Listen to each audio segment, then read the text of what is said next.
परमात्मने नमः। यथार्थ गीता श्रीमद् भगवत गीता अथ द्वितीयो अध्यायः। इस पर योगेश्वर श्री कृष्ण ने कहा, संजय उवाच।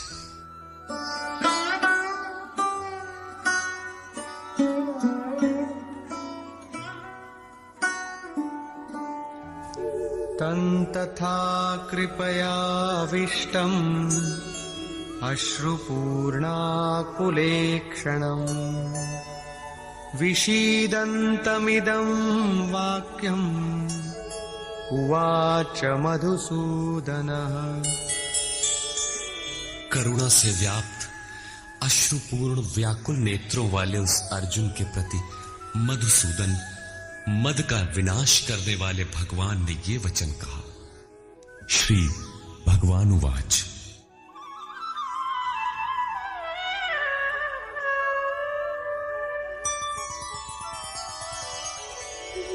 कुतस्त्वाकश्मलमिदं विषमे समुपस्थितम् अनार्यजुष्टमस्वर्ग्यम् अकीर्तिकरमर्जुन।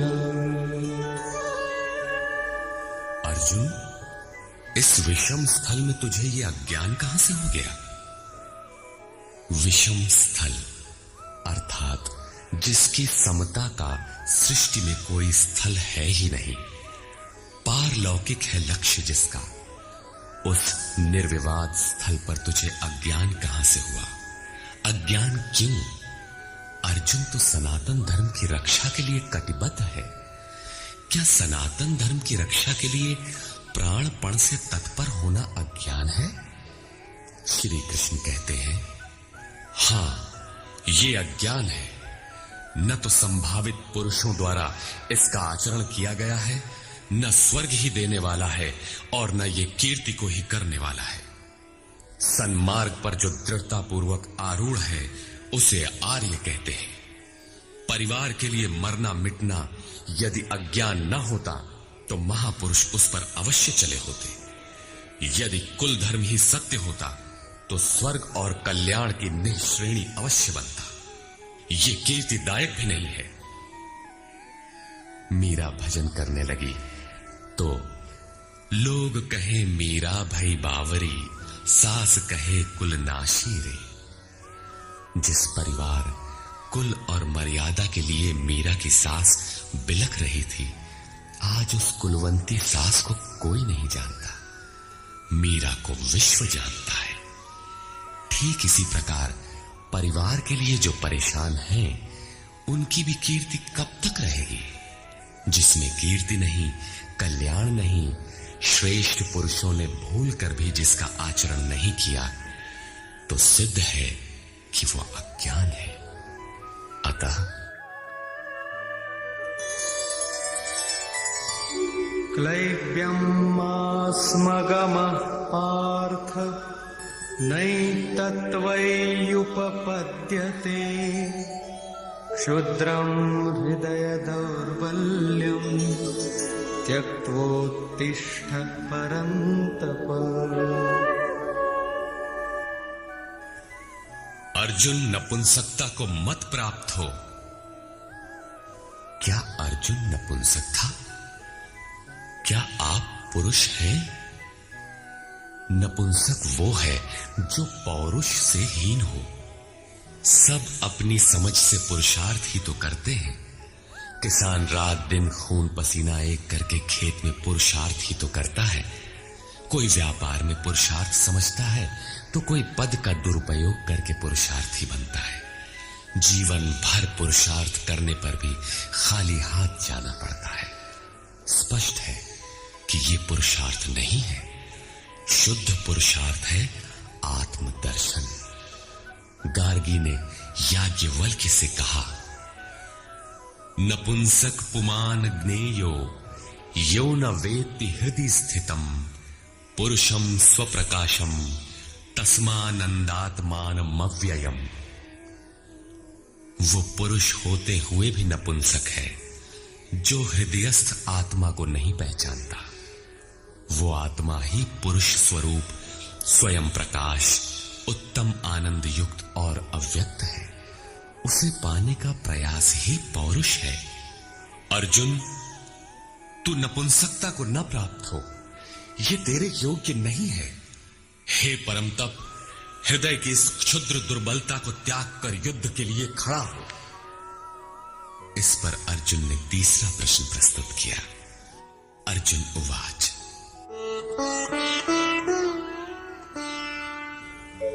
कथं भीष्ममहं संख्ये द्रोणं च मधुसूदन इषुभिः प्रतियोत्स्यामि पूजार्हा वरिसूदन। अहंकार का शमन करने वाले मधुसूदन, मैं रणभूमि में पितामह भीष्म और आचार्य द्रोण से किस प्रकार बाणों से युद्ध करूंगा, क्योंकि अरिसूदन वे दोनों ही पूजनीय हैं। द्वैत ही द्रोण है। प्रभु अलग है, हम अलग हैं। द्वैत का ये भान ही प्राप्ति की प्रेरणा का आरंभिक स्रोत है। यही द्रोणाचार्य का गुरुत्व है। भ्रम ही भीष्म है। जब तक भ्रम है तभी तक बच्चे, परिवार, रिश्तेदार सभी अपने लगते हैं। अपना लगने में भ्रम ही माध्यम है। आत्मा इन्हीं को पूज्य मानकर इनके साथ रहता है कि ये पिता हैं, दादा हैं, कुलगुरु हैं इत्यादि। साधन के पूर्ति काल में गुरु न चेला, पुरुष अकेला। न बंधुर न मित्रम गुरुर्नैव शिष्यः चिदानंद रूपः शिवोहम शिवोहम। जब चित्त उस परम आनंद में विलय हो जाता है तब न गुरु ज्ञान दाता और न शिष्य ग्रहण करता ही रह जाता है। यही परम की स्थिति है। गुरु का गुरुत्व प्राप्त कर लेने पर गुरुत्व एक जैसा हो जाता है।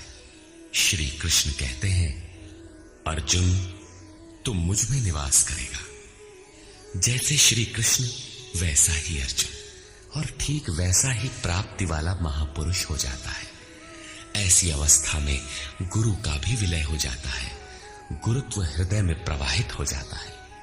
अर्जुन गुरु पद की ढाल बनाकर इस संघर्ष में प्रवृत्त होने से कतराना चाहता है। वो कहता है,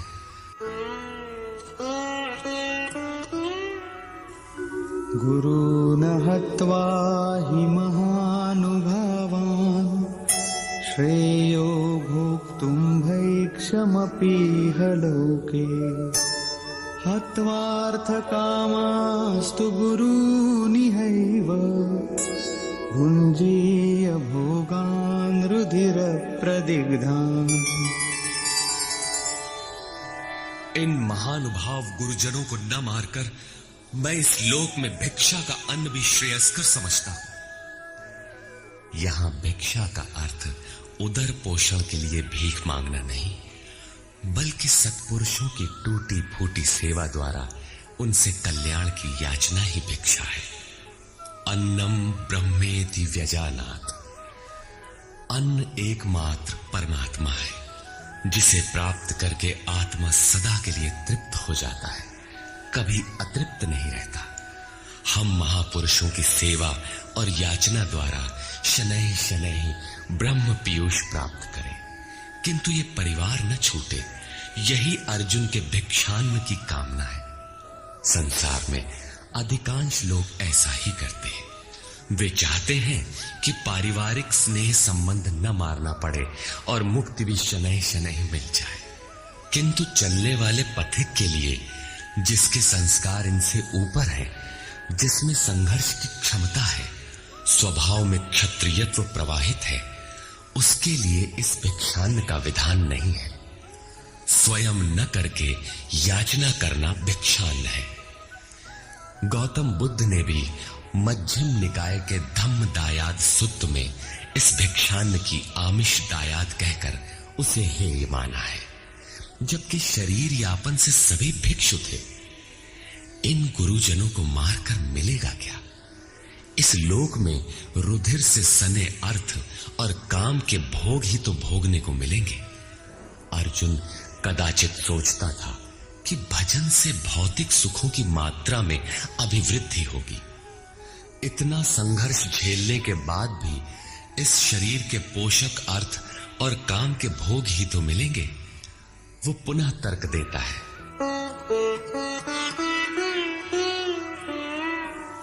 न चैतद्विद्मः कतरन्नो गरीयो यद्वा जयेम यदि वा नो जयेयुः यानेव हत्वा न जिजीविषामः तेव स्थिताः प्रमुखे धार्तराष्ट्राः। ये भी निश्चित नहीं है कि वो भोग मिलेगा ही। ये भी हम नहीं जानते कि हमारे लिए क्या करना श्रेयस्कर है, क्योंकि जो कुछ हमने कहा वो अज्ञान प्रमाणित हो गया। ये भी ज्ञात नहीं है कि हम जीतेंगे अथवा वे ही जीतेंगे। जिन्हें मारकर हम जीना भी नहीं चाहते, वे ही धृतराष्ट्र के पुत्र हमारे सामने खड़े हैं। अज्ञान रूपी धृतराष्ट्र से उत्पन्न मोह इत्यादि स्वजन समुदाय मिट ही जाएंगे। तब हम जीकर ही क्या करेंगे? अर्जुन पुनः सोचता है कि जो कुछ हमने कहा कदाचित ये भी अज्ञान हो, अतः प्रार्थना करता है, कार्पण्यदोषोपहतः स्वभावः पृच्छामि त्वां धर्मसम्मूढचेताः यच्छ्रेयस्यान्निश्चितं ब्रूहि तन्मे शिष्यस्तेऽहं चाधिमां त्वां प्रपन्नम्। कायरता के दोष से नष्ट स्वभाव वाला, धर्म के विषय में सर्वथा मोहित चित्त हुआ मैं आपसे पूछता हूं, जो कुछ निश्चित परम कल्याणकारी हो वो साधन मेरे लिए कहिए। यहां अर्जुन ने पूर्ण समर्पण कर दिया। अभी तक वो श्री कृष्ण को अपने स्तर का ही समझता था। अनेक विद्याओं में अपने को कुछ आगे ही मानता था। यहां उसने अपनी बागडोर श्री कृष्ण को वस्तुतः सौंप दी। सद्गुरु पूर्ति पर्यंत हृदय में रहकर साधक के साथ चलते हैं। यदि वे साथ न रहे तो साधक पार न हो। युवा कन्या के परिवार वाले जिस प्रकार शादी विवाह तक उसको संयम की शिक्षा देते हुए संभाल ले जाते हैं, ठीक उसी प्रकार सद्गुरु अपने शिष्य की अंतरात्मा से रखी होकर उसे प्रकृति की घाटियों से निकालकर पार कर देते हैं। अर्जुन निवेदन करता है कि भगवान, एक बात और है, नहि प्रपश्यामि ममापनुद्यात् यच्छोकमुच्छोषणमिन्द्रियाणाम् अवाप्य भूमावसपत्नमृद्धम् राज्यं सुराणामपि चाधिपत्यम्। भूमि पर निष्कंटक धन धान्य संपन्न राज्य को और देवताओं के स्वामीपन इंद्र पद को पाकर भी मैं उस उपाय को नहीं देखता जो मेरी इंद्रियों को सुखाने वाले शोक को दूर कर सके। जब शोक बना ही है तो ये सब लेकर ही मैं क्या करूंगा? यदि इतना ही मिलना है तो क्षमा करें। अर्जुन ने सोचा, अब इसके आगे बतावेंगे भी क्या? संजय उवाच, एवमुक्त्वा ऋषिकेशं गुडाकेशः परन्तप न योत्स्यैति गोविन्दम् उक्त्वा तूष्णीं बभूवः। संजय बोला, हे राजन, मोह निशाजयी अर्जुन ने हृदय के सर्वज्ञ श्री कृष्ण से ये कहकर कि गोविंद, मैं युद्ध नहीं करूंगा, चुप हो गया। अभी तक अर्जुन की दृष्टि पौराणिक है, जिसमें कर्म कांडों के साथ भोगों की उपलब्धि का विधान है, जिसमें स्वर्ग ही सब कुछ माना जाता है, जिस पर श्री कृष्ण प्रकाश डालेंगे कि ये विचारधारा भी गलत है। तमुवाच ऋषिकेशः प्रहसन्निव भारत सेनयोरुभयोर्मध्ये विषीदन्तमिदं वचः। उसके उपरांत हे भरतवंशी धृतराष्ट्र, अंतर्यामी योगेश्वर श्री कृष्ण ने दोनों सेनाओं के बीच में उस शोक युक्त अर्जुन को हंसते हुए से ये वचन कहा। श्री भगवान उवाच। अशोचानन्वशोचस्त्वम् प्रज्ञावादांश्च भाषसे गतासून गतासूंश्च नानुशोचन्ति पंडिताः।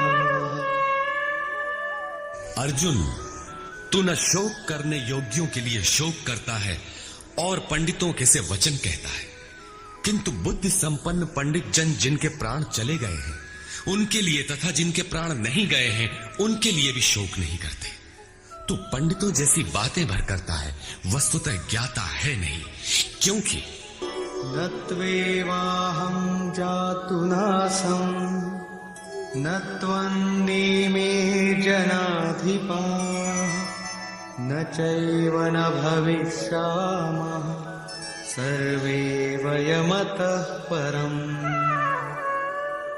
न तो ऐसा ही है कि मैं अर्थात सद्गुरु किसी काल में नहीं था, अथवा तू अनुरागी अधिकारी अथवा जनाधिपाह राजा लोग अर्थात राजसी वृत्ति में पाए जाने वाला अहम नहीं था, और न ऐसा ही है कि आगे हम सब नहीं रहेंगे। सद्गुरु सदैव रहता है, अनुरागी सदैव रहते हैं। यहां योगेश्वर ने योग की अनादिता पर प्रकाश डालते हुए भविष्य में भी उसकी विद्यमानता पर बल दिया। मरने वालों के लिए शोक न करने के लिए कारण बताते हुए उन्होंने कहा, देहिनोऽस्मिन् यथा देहे कौमारं यौवनं जरा तथा देहान्तरप्राप्तिः धीरस्तत्र न मुह्यति।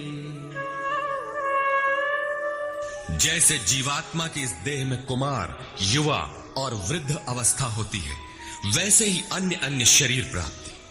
इसलिए धीर पुरुष मोहित नहीं होता है। कभी आप बालक थे, शनैः शनैः युवा हुए, तब आप मर तो नहीं गए, पुनः वृद्ध हुए, पुरुष एक ही है। उसी प्रकार लेश मात्र भी दरार नए देह की प्राप्ति पर नहीं पड़ती। कलेवर का ये परिवर्तन तब तक चलेगा जब तक परिवर्तन से परे वस्तु नहीं मिल जाती। मात्रा स्पर्शास्तु कौन्तेय शीतोष्ण सुख दुःखदाः आगमापायिनो नित्याः तां स्थितिक्षस्व भारत। हे कुंती पुत्र, सुख दुख, सर्दी और गर्मी को देने वाले इंद्रियों और विषयों के संयोग तो अनित्य हैं, क्षणभंगुर हैं। अतः भरतवंशी अर्जुन, तू इसका त्याग कर। अर्जुन इंद्रिय और विषय के संयोग जन्य सुख का स्मरण करके ही विकल था। कुल धर्म, कुल गुरुओं की पूज्यता इत्यादि इंद्रियों के लगाव के अंतर्गत है। ये क्षणिक हैं, झूठे हैं, नाशवान हैं। विषयों का संयोग न सदैव मिलेगा और न सदैव इंद्रियों में क्षमता ही रहेगी। अतः अर्जुन, तू इनका त्याग कर, सहन कर। क्यों? क्या हिमालय की लड़ाई थी जो अर्जुन सर्दी सहन करता, अथवा क्या ये रेगिस्तान की लड़ाई है जहां अर्जुन गर्मी सहन करे? कुरुक्षेत्र जैसा कि लोग बाहर बताते हैं समशीतोष्ण स्थली है। कुल 18 दिन तो लड़ाई हुई, इतने में कहां जाड़ा गर्मी बीत गई। वस्तुतः सर्दी गर्मी, दुख सुख, मान अपमान का सहन करना एक योगी पर निर्भर करता है। ये हृदय देश की लड़ाई का चित्रण है बाहर युद्ध के लिए गीता नहीं कहती। ये क्षेत्र क्षेत्रज्ञ का संघर्ष है, जिसमें आसुरी संपद का सर्वथा शमन कर परमात्मा में स्थिति दिलाकर दैवी संपद भी शांत हो जाती है। जब विकार है ही नहीं तो सजातीय प्रवृत्तियां किस पर आक्रमण करें? अतः पूर्णत्व के साथ वे भी शांत हो जाती हैं, इससे पहले नहीं। गीता अंतर्देश की लड़ाई का चित्रण है। इस त्याग से मिलेगा क्या? इससे लाभ क्या है? इस पर श्री कृष्ण कहते हैं, यम हि न व्यथयन्त्येते पुरुषं पुरुषर्षभ समदुःखसुखं धीरं सोमृतत्वाय कल्पते। क्योंकि हे पुरुष श्रेष्ठ, दुख सुख को समान समझने वाले जिस धीर पुरुष को इंद्रियों और विषयों के संयोग व्यथित नहीं कर पाते, वो मृत्यु से परे अमृत तत्व की प्राप्ति के योग्य हो जाता है। यहां श्री कृष्ण ने एक उपलब्धि अमृत की चर्चा की। अर्जुन सोचता था कि युद्ध के परिणाम में स्वर्ग मिलेगा या पृथ्वी, किंतु श्री कृष्ण कहते हैं कि न स्वर्ग मिलेगा और न पृथ्वी, बल्कि अमृत मिलेगा। अमृत क्या है? नासतो विद्यते भावो न भावो विद्यते सतः उभयोरपि दृष्टोऽन्तः त्वनयोस्तत्त्वदर्शिभिः। अर्जुन, असत वस्तु का अस्तित्व नहीं है, वो है ही नहीं, उसे रोका नहीं जा सकता, और सत्य का तीनों काल में अभाव नहीं है, उसे मिटाया नहीं जा सकता। अर्जुन ने पूछा, क्या भगवान होने के नाते आप कहते हैं? श्री कृष्ण ने बताया, मैं तो कहता ही हूं। इन दोनों का यह अंतर हमारे साथ साथ तत्वदर्शियों द्वारा भी देखा गया है। श्री कृष्ण ने वही सत्य दोहराया जो तत्वदर्शियों ने कभी देख लिया था। श्री कृष्ण भी एक तत्वदर्शी महापुरुष थे। परम तत्व परमात्मा का प्रत्यक्ष दर्शन करके उसमें स्थिति वाले तत्वदर्शी कहलाते हैं। सत और असत हैं क्या? इस पर कहते हैं, अविनाशी तु तद्विद्धि येन सर्वमिदं ततं विनाशमव्ययस्यास्य न कश्चित् कर्तुमर्हति। नाश रहित तो वो है जिससे ये संपूर्ण जगत व्याप्त है। इस अव्ययस्य अविनाशी का विनाश करने में कोई समर्थ नहीं है। किंतु इस अविनाशी अमृत का नाम क्या है? वो है कौन? अन्तवन्त इमे देहा नित्यस्योक्ताः शरीरिणः अनाशिनो प्रमेयस्य तस्माद्युध्यस्व भारत। अविनाशी अप्रमेय नित्य स्वरूप आत्मा के ये सभी शरीर नाशवान कहे गए हैं। इसलिए भरतवंशी अर्जुन, तू युद्ध कर। आत्मा ही अमृत है, आत्मा ही अविनाशी है, जिसका तीनों कालों में नाश नहीं होता। आत्मा ही सत है, शरीर नाशवान है, यही असत है, जिसका तीनों कालों में अस्तित्व नहीं है। शरीर नाशवान है, इसलिए तू युद्ध कर। इस आदेश से यह स्पष्ट नहीं होता कि अर्जुन केवल कौरवों को मारे। पांडव पक्ष में भी तो शरीर ही खड़े थे। क्या पांडव के शरीर अविनाशी थे? यदि शरीर नाशवान है तो श्री कृष्ण किसकी रक्षा में खड़े थे? क्या अर्जुन कोई शरीरधारी था?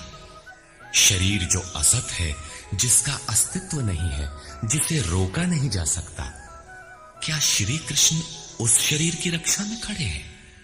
यदि ऐसा है तो वे भी अविवेकी और मूढ़ हैं, क्योंकि आगे श्री कृष्ण स्वयं कहते हैं कि जो केवल शरीर के लिए ही पचता है, श्रम करता है, वो अविवेकी और मूढ़ बुद्धि है। वो पापायु पुरुष व्यर्थ ही जीता है। अंततः अर्जुन कौन था? वस्तुतः अनुराग ही अर्जुन है। अनुरागी के लिए इष्ट सदैव रथी बनकर साथ में रहते हैं, सखा की भांति उसका मार्गदर्शन करते हैं। आप शरीर नहीं है, शरीर तो आवरण है, रहने का मकान है। उसमें रहने वाला अनुराग पूरित आत्मा है। भौतिक युद्ध, मारने काटने से शरीरों का अंत नहीं होता। ये शरीर छूटेगा तो आत्मा दूसरा शरीर धारण कर लेगा। इसी संदर्भ में श्री कृष्ण कह चुके हैं कि जिस प्रकार बाल्यकाल से युवा या वृद्धावस्था आती है, उसी प्रकार देहांतर की प्राप्ति होती है। शरीर काटेंगे तो जीवात्मा नया वस्त्र बदल लेगा। शरीर संस्कारों के आश्रित है और संस्कार मन पर आधारित है। मन एव मनुष्याणाम कारणम बंध मोक्षयोः। मन का सर्वथा निरोध होना, अचल स्थिर ठहरना और अंतिम संस्कार का विलय एक ही क्रिया है। संस्कारों की सतह का टूट जाना ही शरीरों का अंत है। इसे तोड़ने के लिए आपको आराधना करनी होगी, जिसे श्री कृष्ण ने कर्म या निष्काम कर्मयोग की संज्ञा दी है। कृष्ण ने स्थान स्थान पर अर्जुन को युद्ध की प्रेरणा दी, किंतु एक भी श्लोक ऐसा नहीं है जो भौतिक युद्ध या मार काट का समर्थन करता हो। ये युद्ध सजातीय विजातीय प्रवृत्तियों का है, अंतर्देश में है।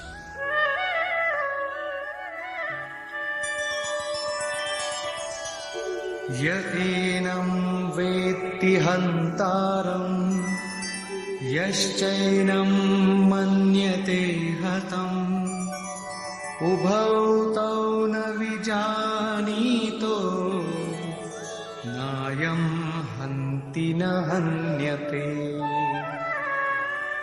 जो इस आत्मा को मारने वाला मानता है तथा जो इस आत्मा को मरा हुआ समझता है, वे दोनों ही आत्मा को नहीं जानते, क्योंकि ये आत्मा न तो मारता है और न मारा ही जाता है।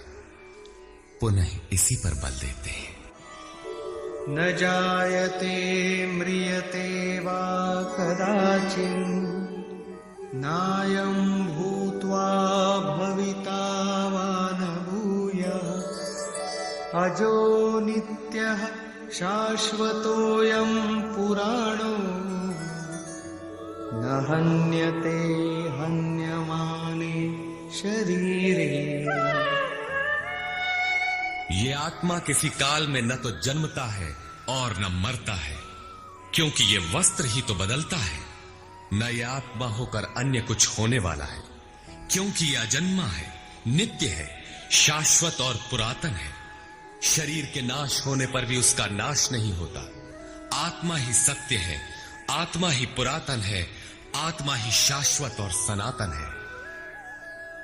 आप कौन है? सनातन धर्म के अनुयायी। सनातन कौन है? आत्मा। आप आत्मा के अनुयायी हैं। आत्मा, परमात्मा और ब्रह्म एक दूसरे के पर्याय हैं। आप कौन है? शाश्वत धर्म के उपासक। शाश्वत कौन है? आत्मा। अर्थात हम आप आत्मा के उपासक हैं। यदि आप आत्मिक पथ को नहीं जानते तो आपके पास शाश्वत सनातन नाम की कोई वस्तु नहीं है। उसके लिए आप आहें भरते हैं तो प्रत्याशी अवश्य है, किंतु सनातन धर्मी नहीं है। सनातन धर्म के नाम पर किसी कुरीति के शिकार है। देश विदेश में मानव मात्र में आत्मा एक ही जैसा है। इसलिए विश्व में कहीं भी कोई आत्मा की स्थिति दिलाने वाली क्रिया जानता है और उस पर चलने के लिए प्रयत्नशील है, तो वो सनातन धर्मी है। चाहे वो अपने को ईसाई, मुसलमान, यहूदी या कुछ भी क्यों न कह ले। वेदा विनाशिनं नित्यं य एनमजमव्ययम् अजो नित्यः शाश्वतोऽयं पुराणो न हन्यते हन्यमाने शरीरे। वेदा विनाशिनं नित्यं य एनमजमव्ययम् अजो नित्यः शाश्वतोऽयं पुराणो न हन्यते हन्यमाने शरीरे। कथं स पुरुषः पार्थ कं घातयति हन्तिकम्। पार्थिव शरीर को रथ बनाकर ब्रह्म रूपी लक्ष्य पर अचूक निशाना लगाने वाला पृथा पुत्र अर्जुन, जो पुरुष इस आत्मा को नाश रहित, नित्य, अजन्मा और अव्यक्त जानता है, वो पुरुष कैसे किसी को मरवाता है और कैसे किसी को मारता है। अविनाशी का विनाश असंभव है, अजन्मा जन्म नहीं लेता, अतः शरीर के लिए शोक नहीं करना चाहिए। इसी को उदाहरण से स्पष्ट करते हैं।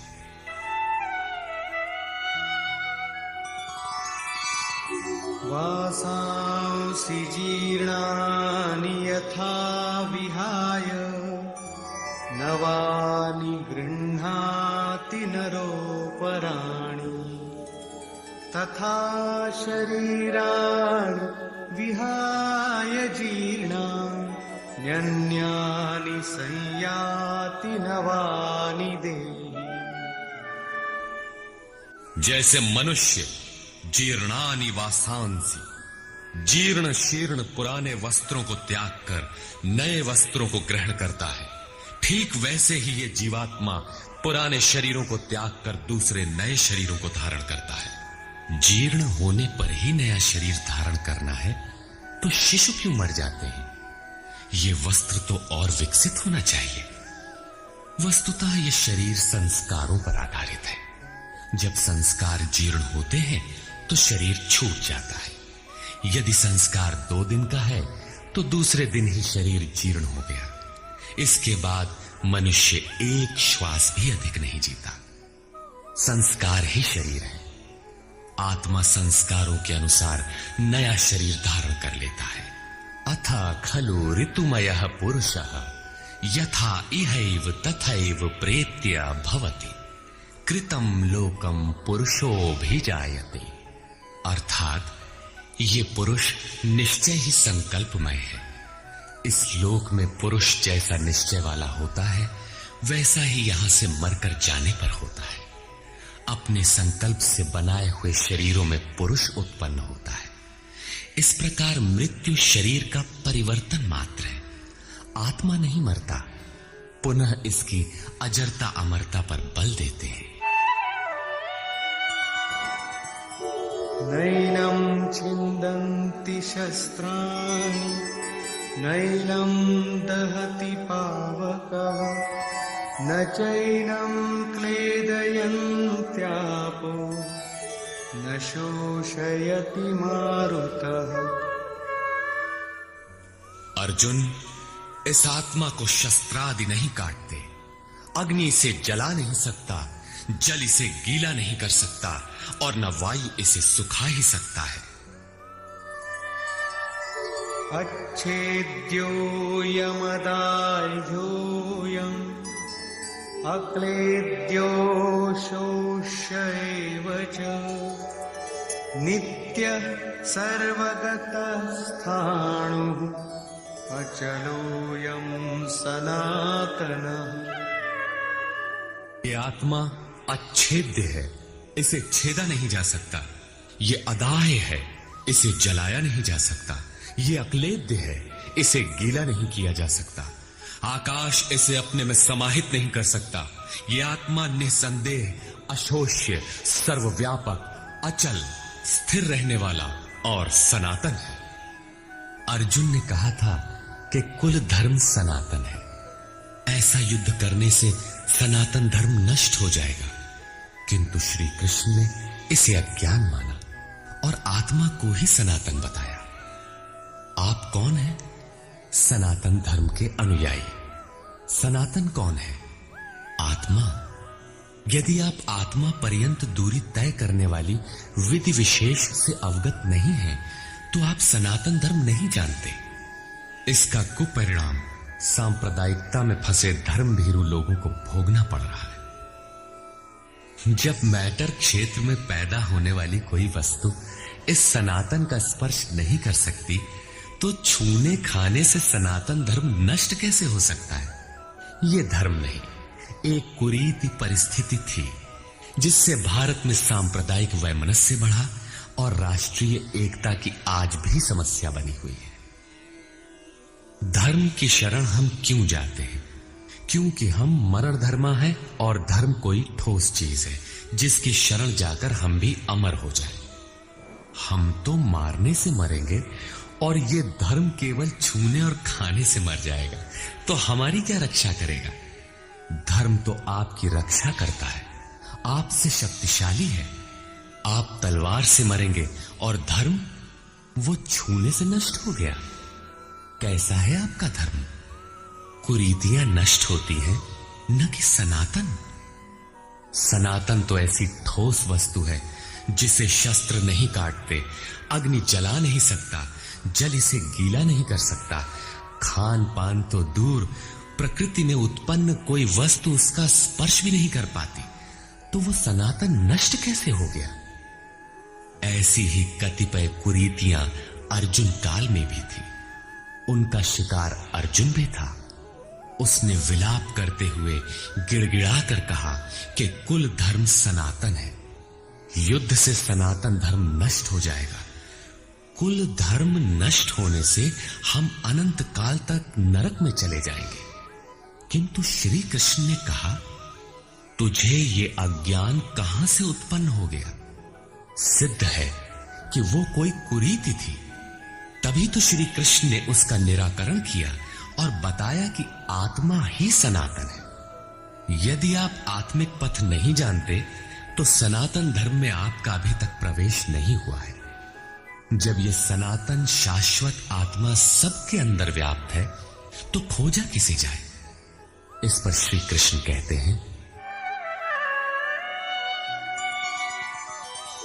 अव्यक्तोऽयमचिन्त्योऽयम् अविकार्योऽयमुच्यते तस्मादेवं विदित्वैनं नानुशोचितुमर्हसि। ये आत्मा अव्यक्त अर्थात इंद्रियों का विषय नहीं है। इंद्रियों के द्वारा इसे समझा नहीं जा सकता। जब तक इंद्रियों और विषयों का संयोग है तब तक आत्मा तो है, किंतु उसे समझा नहीं जा सकता। वो अचिंत्य है। जब तक चित्त और चित्त की लहर है तब तक वो शाश्वत है तो, किंतु हमारे दर्शन, उपभोग और प्रवेश के लिए नहीं है। अतः चित्त का निरोध करें। पीछे श्री कृष्ण बता आए हैं कि असत वस्तु का अस्तित्व नहीं है और सत का तीनों कालों में अभाव नहीं है। वो सत है आत्मा। आत्मा ही अपरिवर्तनशील, शाश्वत, सनातन और अव्यक्त है। तत्वदर्शियों ने आत्मा को इन विशेष गुणधर्मों से युक्त देखा। न 10 भाषाओं के ज्ञाता ने देखा, न किसी समृद्धशाली ने देखा, बल्कि तत्वदर्शियों ने देखा। श्री कृष्ण ने आगे बताया कि तत्व है परमात्मा। मन के निरोध काल में साधक उसका दर्शन और उसमें प्रवेश पाता है। प्राप्ति काल में भगवान मिलते हैं और दूसरे ही क्षण वो अपने आत्मा को ईश्वरीय गुण धर्मों से विभूषित देखता है। वो देखता है कि आत्मा ही सत्य, सनातन और परिपूर्ण है। ये आत्मा अचिंत्य है। ये विकार रहित अर्थात न बदलने वाला कहा जाता है। अतः अर्जुन, आत्मा को ऐसा जानकर तू शोक करने योग्य नहीं है। अब श्री कृष्ण अर्जुन के विचारों में विरोधाभास दिखाते हैं, जो सामान्य तर्क है। अथ चैनं नित्यजातं नित्यं वा मन्यसे मृतं तथापि त्वं महाबाहो नैवं शोचितुमर्हसि। यदि तू इसे सदैव जन्मने वाला और सदा मरने वाला माने तब भी तुझे शोक नहीं करना चाहिए, क्योंकि जातस्य हि ध्रुवो मृत्युः ध्रुवं जन्म मृतस्य च तस्मादपरिहार्येऽर्थे न शोचितुमर्हसि। ऐसा मान लेने पर भी जन्मने वाले की निश्चित मृत्यु और मरने वाले का निश्चित जन्म सिद्ध होता है। इसलिए भी तू बिना उपाय वाले इस विषय में शोक करने लायक नहीं है। जिसका कोई इलाज नहीं, उसके लिए शोक करना एक अन्य दुख को आमंत्रित करना है। अव्यक्तादीनि भूतानि व्यक्तमध्यानि भारत अव्यक्तनिधनान्येव तत्र का परिदेवना। अर्जुन, संपूर्ण प्राणी जन्म से पहले बिना शरीर वाले और मरने के बाद भी बिना शरीर वाले, जन्म के पूर्व और पश्चात भी दिखाई नहीं पड़ते। केवल जन्म मृत्यु के बीच में ही शरीर धारण किए हुए दिखाई देते हैं। अतः इस परिवर्तन के लिए व्यर्थ की चिंता क्यों करते हो? इस आत्मा को देखता कौन है? इस पर कहते हैं,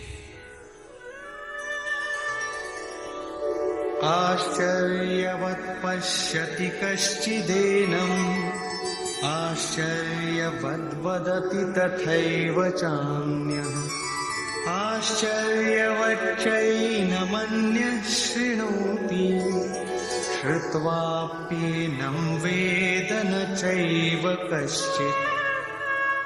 पहले श्री कृष्ण ने कहा था कि इस आत्मा को तत्वदर्शियों ने देखा है। अब तत्व दर्शन की दुर्लभता पर प्रकाश डालते हैं कि कोई विरला महापुरुष ही इस आत्मा को आश्चर्य की तरह देखता है, सुनता नहीं प्रत्यक्ष देखता है। और वैसे ही दूसरा कोई महापुरुष ही आश्चर्य की तरह इसके तत्व को कहता है। जिसने देखा है वही यथार्थ कह सकता है।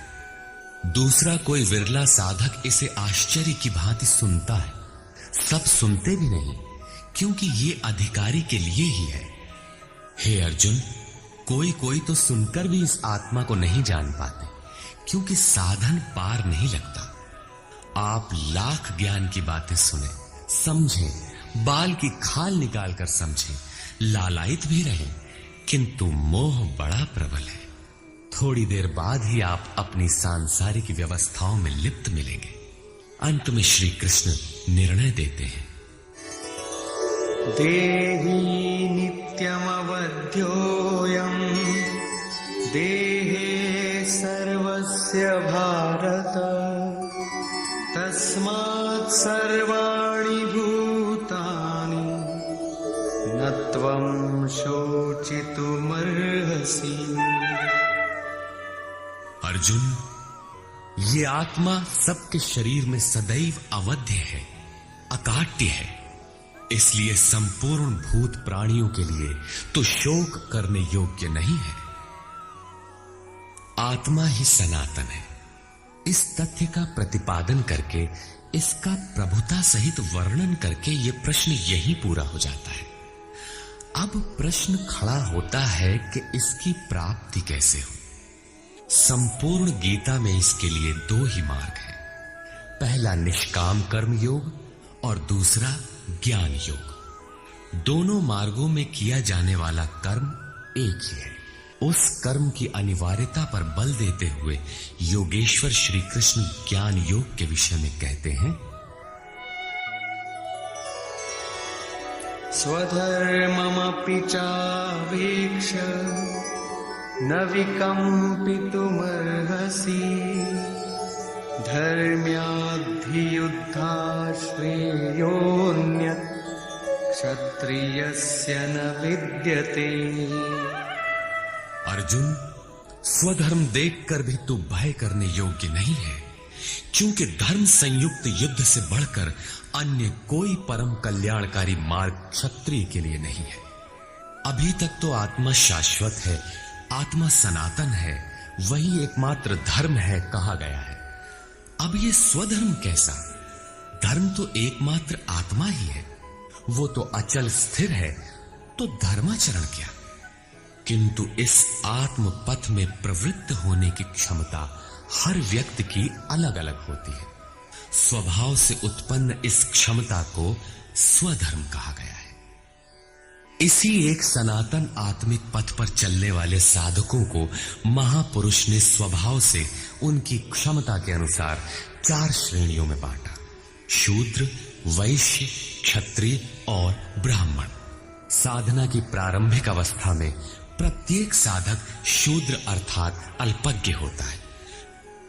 घंटों भजन में बैठने पर वो 10 मिनट भी अपने पक्ष में नहीं पाता। वो प्रकृति के माया जाल को काट नहीं पाता। इस अवस्था में महापुरुष की सेवा से उसके स्वभाव में सद्गुण आते हैं। वो वैश्य श्रेणी का साधक बन जाता है। आत्मिक संपत्ति ही स्थिर संपत्ति है। इसका वो शनैः शनैः संग्रह और गोपालन अर्थात इंद्रियों की सुरक्षा करने में सक्षम हो जाता है। काम, क्रोध इत्यादि से इंद्रियों की हिंसा होती है तथा विवेक, वैराग्य से इनकी सुरक्षा होती है, किंतु प्रकृति को निर्बीज करने की क्षमता उसमें नहीं होती। क्रमशः उन्नति करते करते साधक के अंतःकरण में तीनों गुणों को काटने की क्षमता अर्थात क्षत्रियत्व आ जाता है। इसी स्तर पर प्रकृति और उसके विकारों को नाश करने की क्षमता आ जाती है।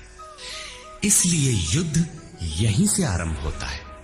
क्रमशः साधन करके साधक ब्राह्मणत्व की श्रेणी में बदल जाता है। इस समय मन का शमन, इंद्रियों का दमन, धारावाही चिंतन, सरलता, अनुभव, ज्ञान इत्यादि लक्षण साधक में स्वाभाविक प्रवाहित होते हैं।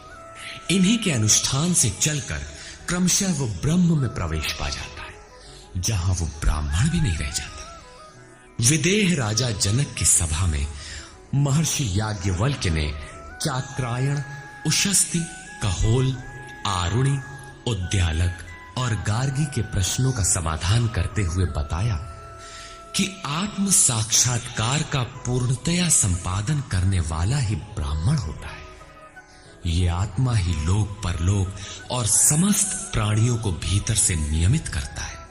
सूर्य, चंद्रमा, पृथ्वी, जल, वायु, अग्नि, तारागण, अंतरिक्ष, आकाश एवं प्रत्येक क्षण इस आत्मा के ही प्रशासन में है। ये तुम्हारा आत्मा अंतर्यामी अमृत है। आत्मा अक्षर है, इससे भिन्न सब नाशवान है। जो कोई इसी लोक में इस अक्षर को न जानकर हवन करता है, तप करता है, हजारों वर्षों तक यज्ञ करता है, उसका ये सब कर्म नाशवान है। जो कोई भी इस अक्षर को जाने बिना इस लोक से मरकर जाता है, वो दयनीय है, कृपण है, और जो इस अक्षर को जानकर इस लोक से मरकर जाता है, वो ब्राह्मण है। अर्जुन क्षत्रिय श्रेणी का साधक है। श्री कृष्ण कहते हैं कि क्षत्रिय श्रेणी के साधक के लिए युद्ध के अतिरिक्त कोई कल्याणकारक रास्ता है ही नहीं। प्रश्न उठता है कि क्षत्रिय है क्या? प्रायः लोग इसका आशय समाज में जन्मना उत्पन्न ब्राह्मण, क्षत्रिय, वैश्य, शूद्र जातियों से लेते हैं। इन्हें ही 4 वर्ण मान लिया जाता है, किंतु नहीं। शास्त्रकार ने स्वयं बताया है कि क्षत्रिय क्या है, वर्ण क्या है। यहां उन्होंने केवल क्षत्रिय का नाम लिया और आगे 18वें अध्याय तक इस प्रश्न का समाधान प्रस्तुत किया कि वस्तुतः ये वर्ण है क्या और कैसे इनमें परिवर्तन होता है। श्री कृष्ण ने कहा, चातुर्वर्ण्यम मया सृष्टम। 4 वर्णों की सृष्टि मैंने की, तो क्या मनुष्यों को बांटा? श्री कृष्ण कहते हैं कि नहीं, गुण कर्म विभागशः। गुणों के माध्यम से कर्म को 4 भागों में बांटा। यह देखना है कि वो कर्म क्या है जिसे बांटा गया। गुण परिवर्तनशील है। साधना की उचित प्रक्रिया द्वारा तामसी से राजसी और राजसी से सात्विक गुणों में प्रवेश मिलता जाता है। अंततः ब्राह्मण स्वभाव बन जाता है। उस समय ब्रह्म में प्रवेश दिला देने वाली सारी योग्यताएं उस साधक में रहती है। वर्ण संबंधी प्रश्न यहां से आरंभ होकर 18वें अध्याय में जाकर पूर्ण होता है। श्री कृष्ण की मान्यता है, श्रेयान् स्वधर्मो विगुणः परधर्मात् स्वनुष्ठितात्। स्वभाव से उत्पन्न इस धर्म में प्रवृत्त होने की क्षमता जिस स्तर की हो, भले ही वो गुण रहित शूद्र श्रेणी की हो, तब भी परम कल्याण करती है, क्योंकि आप क्रमशः वहीं से उत्थान करते हैं। उससे ऊपर वालों की नकल करके साधक नष्ट हो जाता है।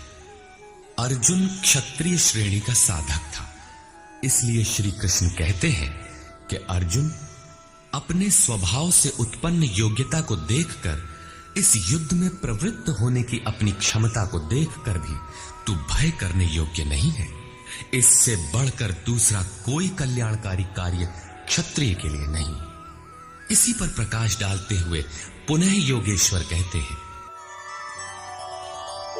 यदृच्छया चोपपन्नम् स्वर्गद्वारमपावृतम् सुखिनः क्षत्रियाः पार्थ लभन्ते युद्धमीदृशम्। पार्थिव शरीर को ही रथ बनाकर अचूक लक्ष्य वेदी अर्जुन, स्वतः प्राप्त स्वर्ग के खुले हुए द्वार रूपी इस युद्ध को भाग्यवान क्षत्रिय ही प्राप्त करते हैं। क्षत्रिय श्रेणी के साधक में तीनों गुणों को काट देने की क्षमता रहती है। उसके लिए स्वर्ग का द्वार खुला है, क्योंकि उसमें दैवी संपद पूर्णता अर्जित रहती है। स्वर्ग में विचरने की उसमें क्षमता रहती है। यही खुला हुआ स्वर्ग का द्वार है। क्षेत्र क्षेत्रज्ञ के इस युद्ध को भाग्यवान क्षत्रिय ही पाते हैं, क्योंकि उनमें ही संघर्ष की क्षमता है। दुनिया में लड़ाइयां होती हैं, विश्व सिमट कर लड़ता है, प्रत्येक जाति लड़ती है, किंतु शाश्वत विजय जीतने वाले को भी नहीं मिलती। ये तो बदले हैं। जो जिसको जितना दबाता है, कालांतर में उसे भी उतना ही दबना पड़ता है। ये कैसी विजय है जिसमें इंद्रियों को सुखाने वाला शोक बना ही रहता है, अंत में शरीर भी नष्ट हो जाता है। वास्तविक संघर्ष तो क्षेत्र और क्षेत्रज्ञ का है, जिसमें एक बार विजय हो जाने पर प्रकृति का सदा के लिए निरोध और परम पुरुष परमात्मा की प्राप्ति हो जाती है। ये ऐसी विजय है जिसके पीछे हार नहीं है।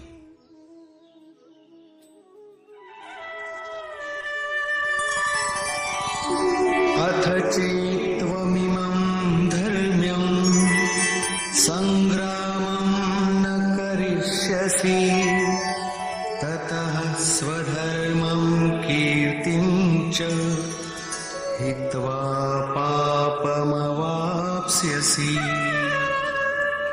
और यदि तू इस धर्मयुक्त संग्राम अर्थात शाश्वत सनातन परम धर्म परमात्मा में प्रवेश दिलाने वाला धर्म युद्ध नहीं करेगा, तो स्वधर्म अर्थात स्वभाव से उत्पन्न संघर्ष करने की क्षमता, क्रिया में प्रवृत्त होने की क्षमता को खोकर पाप अर्थात आवागमन और अपकीर्ति को प्राप्त होगा। अपकीर्ति पर प्रकाश डालते हैं। अकीर्तिं चापि भूतानि कथयिष्यन्ति ते व्ययाम् सम्भावितस्य चाकीर्तिः मरणादतिरिच्यते।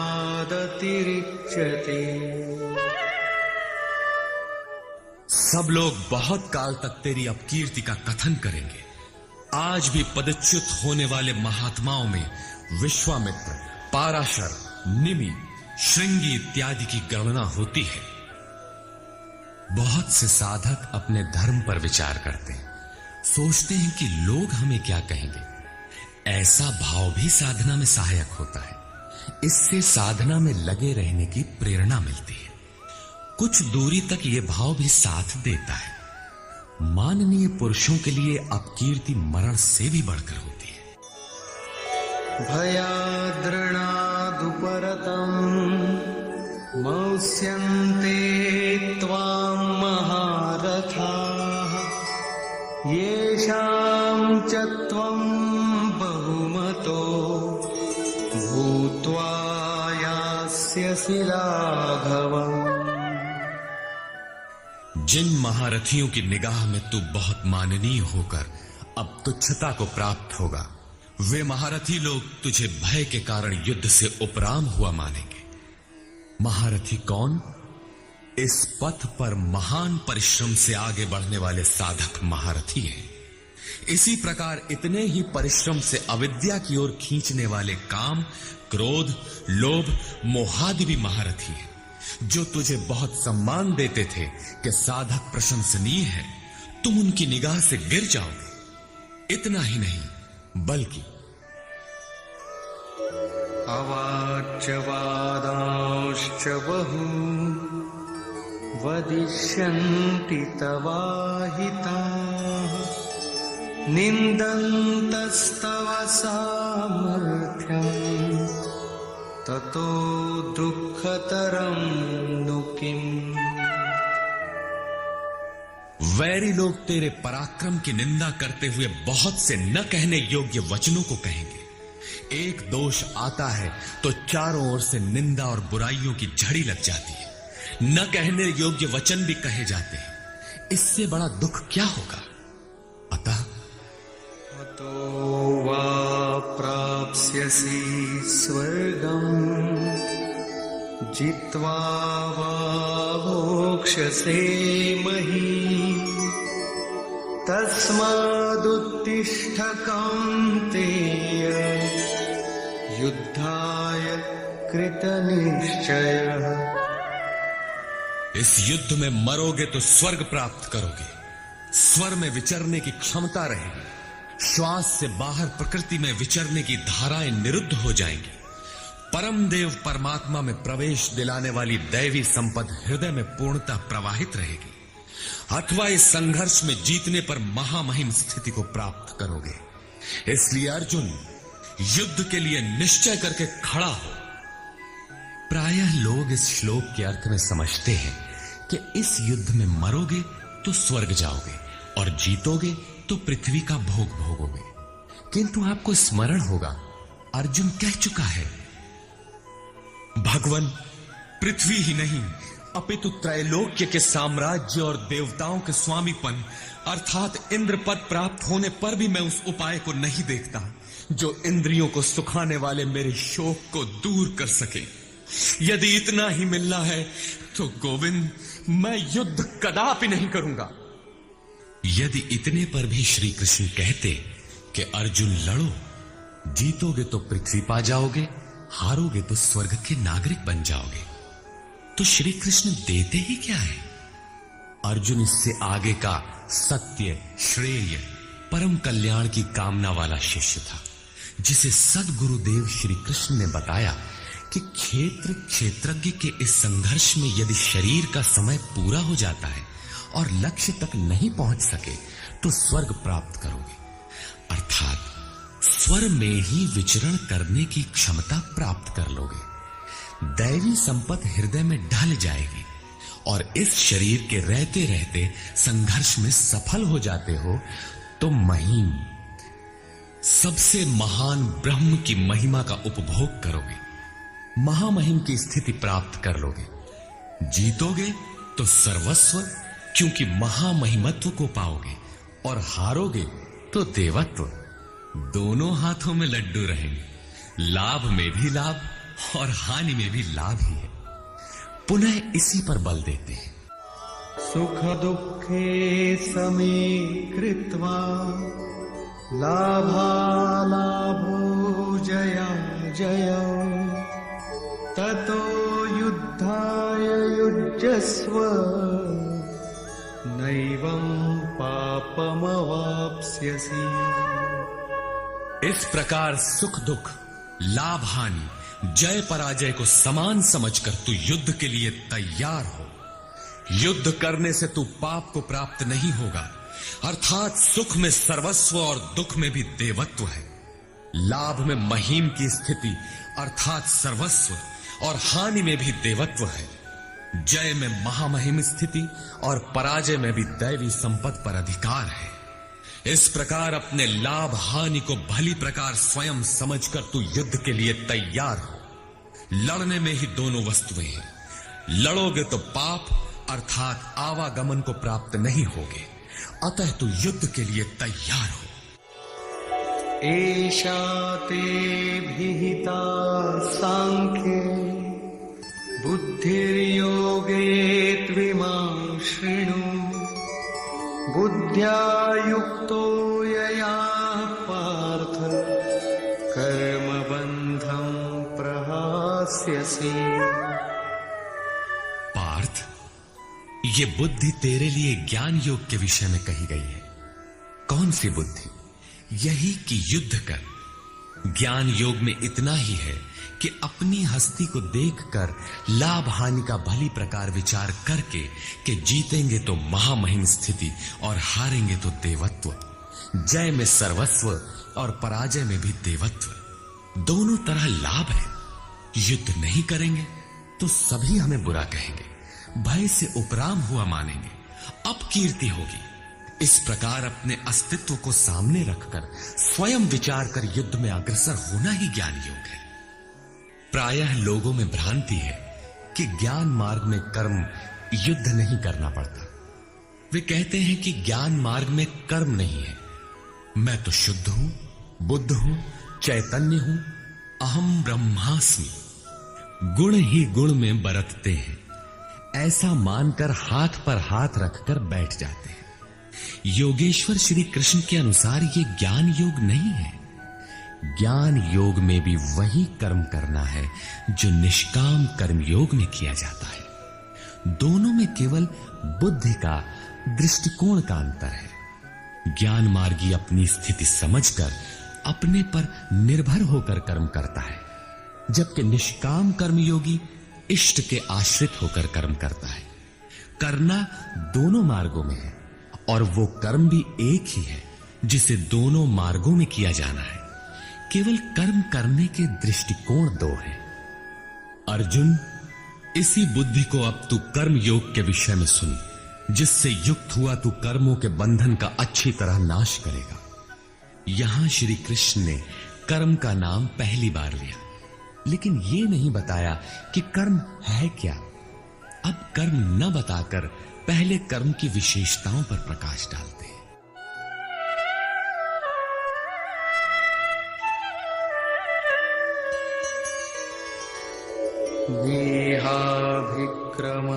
देहाभिक्रमनाशोऽस्ति प्रत्यवायो न विद्यते। स्वल्पमप्यस्य धर्मस्य त्रायते महतो भयात्। इस निष्काम कर्म योग में आरंभ का अर्थात बीज का नाश नहीं होता, सीमित फल रूपी दोष नहीं है। इसलिए इस निष्काम कर्म का, इस कर्म से संपादित धर्म का थोड़ा भी साधन जन्म मृत्यु रूपी महान भय से उद्धार कर देता है। आप इस कर्म को समझें और उस पर 2 कदम चल भर दें, जो सदगृहस्थ आश्रम में रहकर ही चला जा सकता है। साधक तो चलते ही हैं। बीज भर डाल दें तो अर्जुन, बीज का नाश नहीं होता। प्रकृति में कोई क्षमता नहीं, ऐसा कोई अस्त्र नहीं कि उस सत्य को मिटा दे। प्रकृति केवल आवरण डाल सकती है, कुछ देर कर सकती है, किंतु साधन के आरंभ को मिटा नहीं सकती। आगे श्री कृष्ण ने बताया कि सभी पापियों से भी बड़ा पापी ही क्यों न हो, ज्ञान रूपी नौका द्वारा निसंदेह पार हो जाएगा। ठीक उसी बात को यहां कहते हैं कि अर्जुन, निष्काम कर्म योग का बीजारोपण भर कर दें तो उस बीज का कभी नाश नहीं होता। विपरीत फल रूपी दोष भी इसमें नहीं होता कि आपको स्वर्ग, रिद्धियों या सिद्धियों तक पहुंचाकर छोड़ दे। आप ये साधन भले छोड़ दें, किंतु ये साधन आपका उद्धार करके ही छोड़ेगा। इस निष्काम कर्मयोग का थोड़ा सा भी साधन जन्म मृत्यु के महान भय से उद्धार कर देता है। अनेक जन्म संसिद्धस्ततो याति पराम गतिम। कर्म का यह बीजारोपण अनेक जन्म के पश्चात वहीं खड़ा कर देगा जहां परम धाम है, परम गति है। इसी क्रम में आगे कहते हैं, व्यवसायात्मिका बुद्धि एकेह बहुशाखाह्यनन्ताश्च बुद्धयो व्यवसायिनाम्। अर्जुन, इस निष्काम कर्म योग में क्रियात्मक बुद्धि एक ही है, क्रिया एक है और परिणाम एक ही है। आत्मिक संपत्ति ही स्थिर संपत्ति है। इस संपत्ति को प्रकृति के द्वंद में शनैः शनैः अर्जित करना व्यवसाय है। ये व्यवसाय अथवा निश्चयात्मक क्रिया भी एक ही है। तब तो जो लोग बहुत सी क्रियाएं बताते हैं, क्या वे भजन नहीं करते? श्री कृष्ण कहते हैं, हां, वे भजन नहीं करते। उन पुरुषों की बुद्धि अनंत शाखाओं वाली होती है, इसलिए अनंत क्रियाओं का विस्तार कर लेते हैं। यामिमां पुष्पितां वाचं प्रवदन्त्यविपश्चितः वेदमादरता पार्थ नान्यदस्तीति वादिनः। कामात्मानः स्वर्गपरा जन्मकर्मफलप्रदाम् क्रियाविशेषबहुलाम् भोगैश्वर्यगतिं प्रति। पार्थ, वे कामात्मानः, कामनाओं से युक्त, वेदवादरता, वेद के वाक्यों में अनुरक्त, स्वर्गपराः, स्वर्ग को ही परम लक्ष्य मानते हैं कि इसके आगे कुछ है ही नहीं। ऐसा कहने वाले अविवेकी जन जन्म मृत्यु रूपी फल देने वाली भोग और ऐश्वर्य की प्राप्ति के लिए बहुत सी क्रियाओं का विस्तार कर लेते हैं और दिखावटी शोभा युक्त वाणी में व्यक्त भी करते हैं। अर्थात अविवेकियों की बुद्धि अनंत भेदों वाली होती है। वे फल वाले वाक्य में ही अनुरक्त रहते हैं, वेद के वाक्यों को ही प्रमाण मानते हैं, स्वर्ग को ही श्रेष्ठ मानते हैं। उनकी बुद्धि बहुत सी भेदों वाली है, इसलिए अनंत क्रियाओं की रचना कर लेते हैं।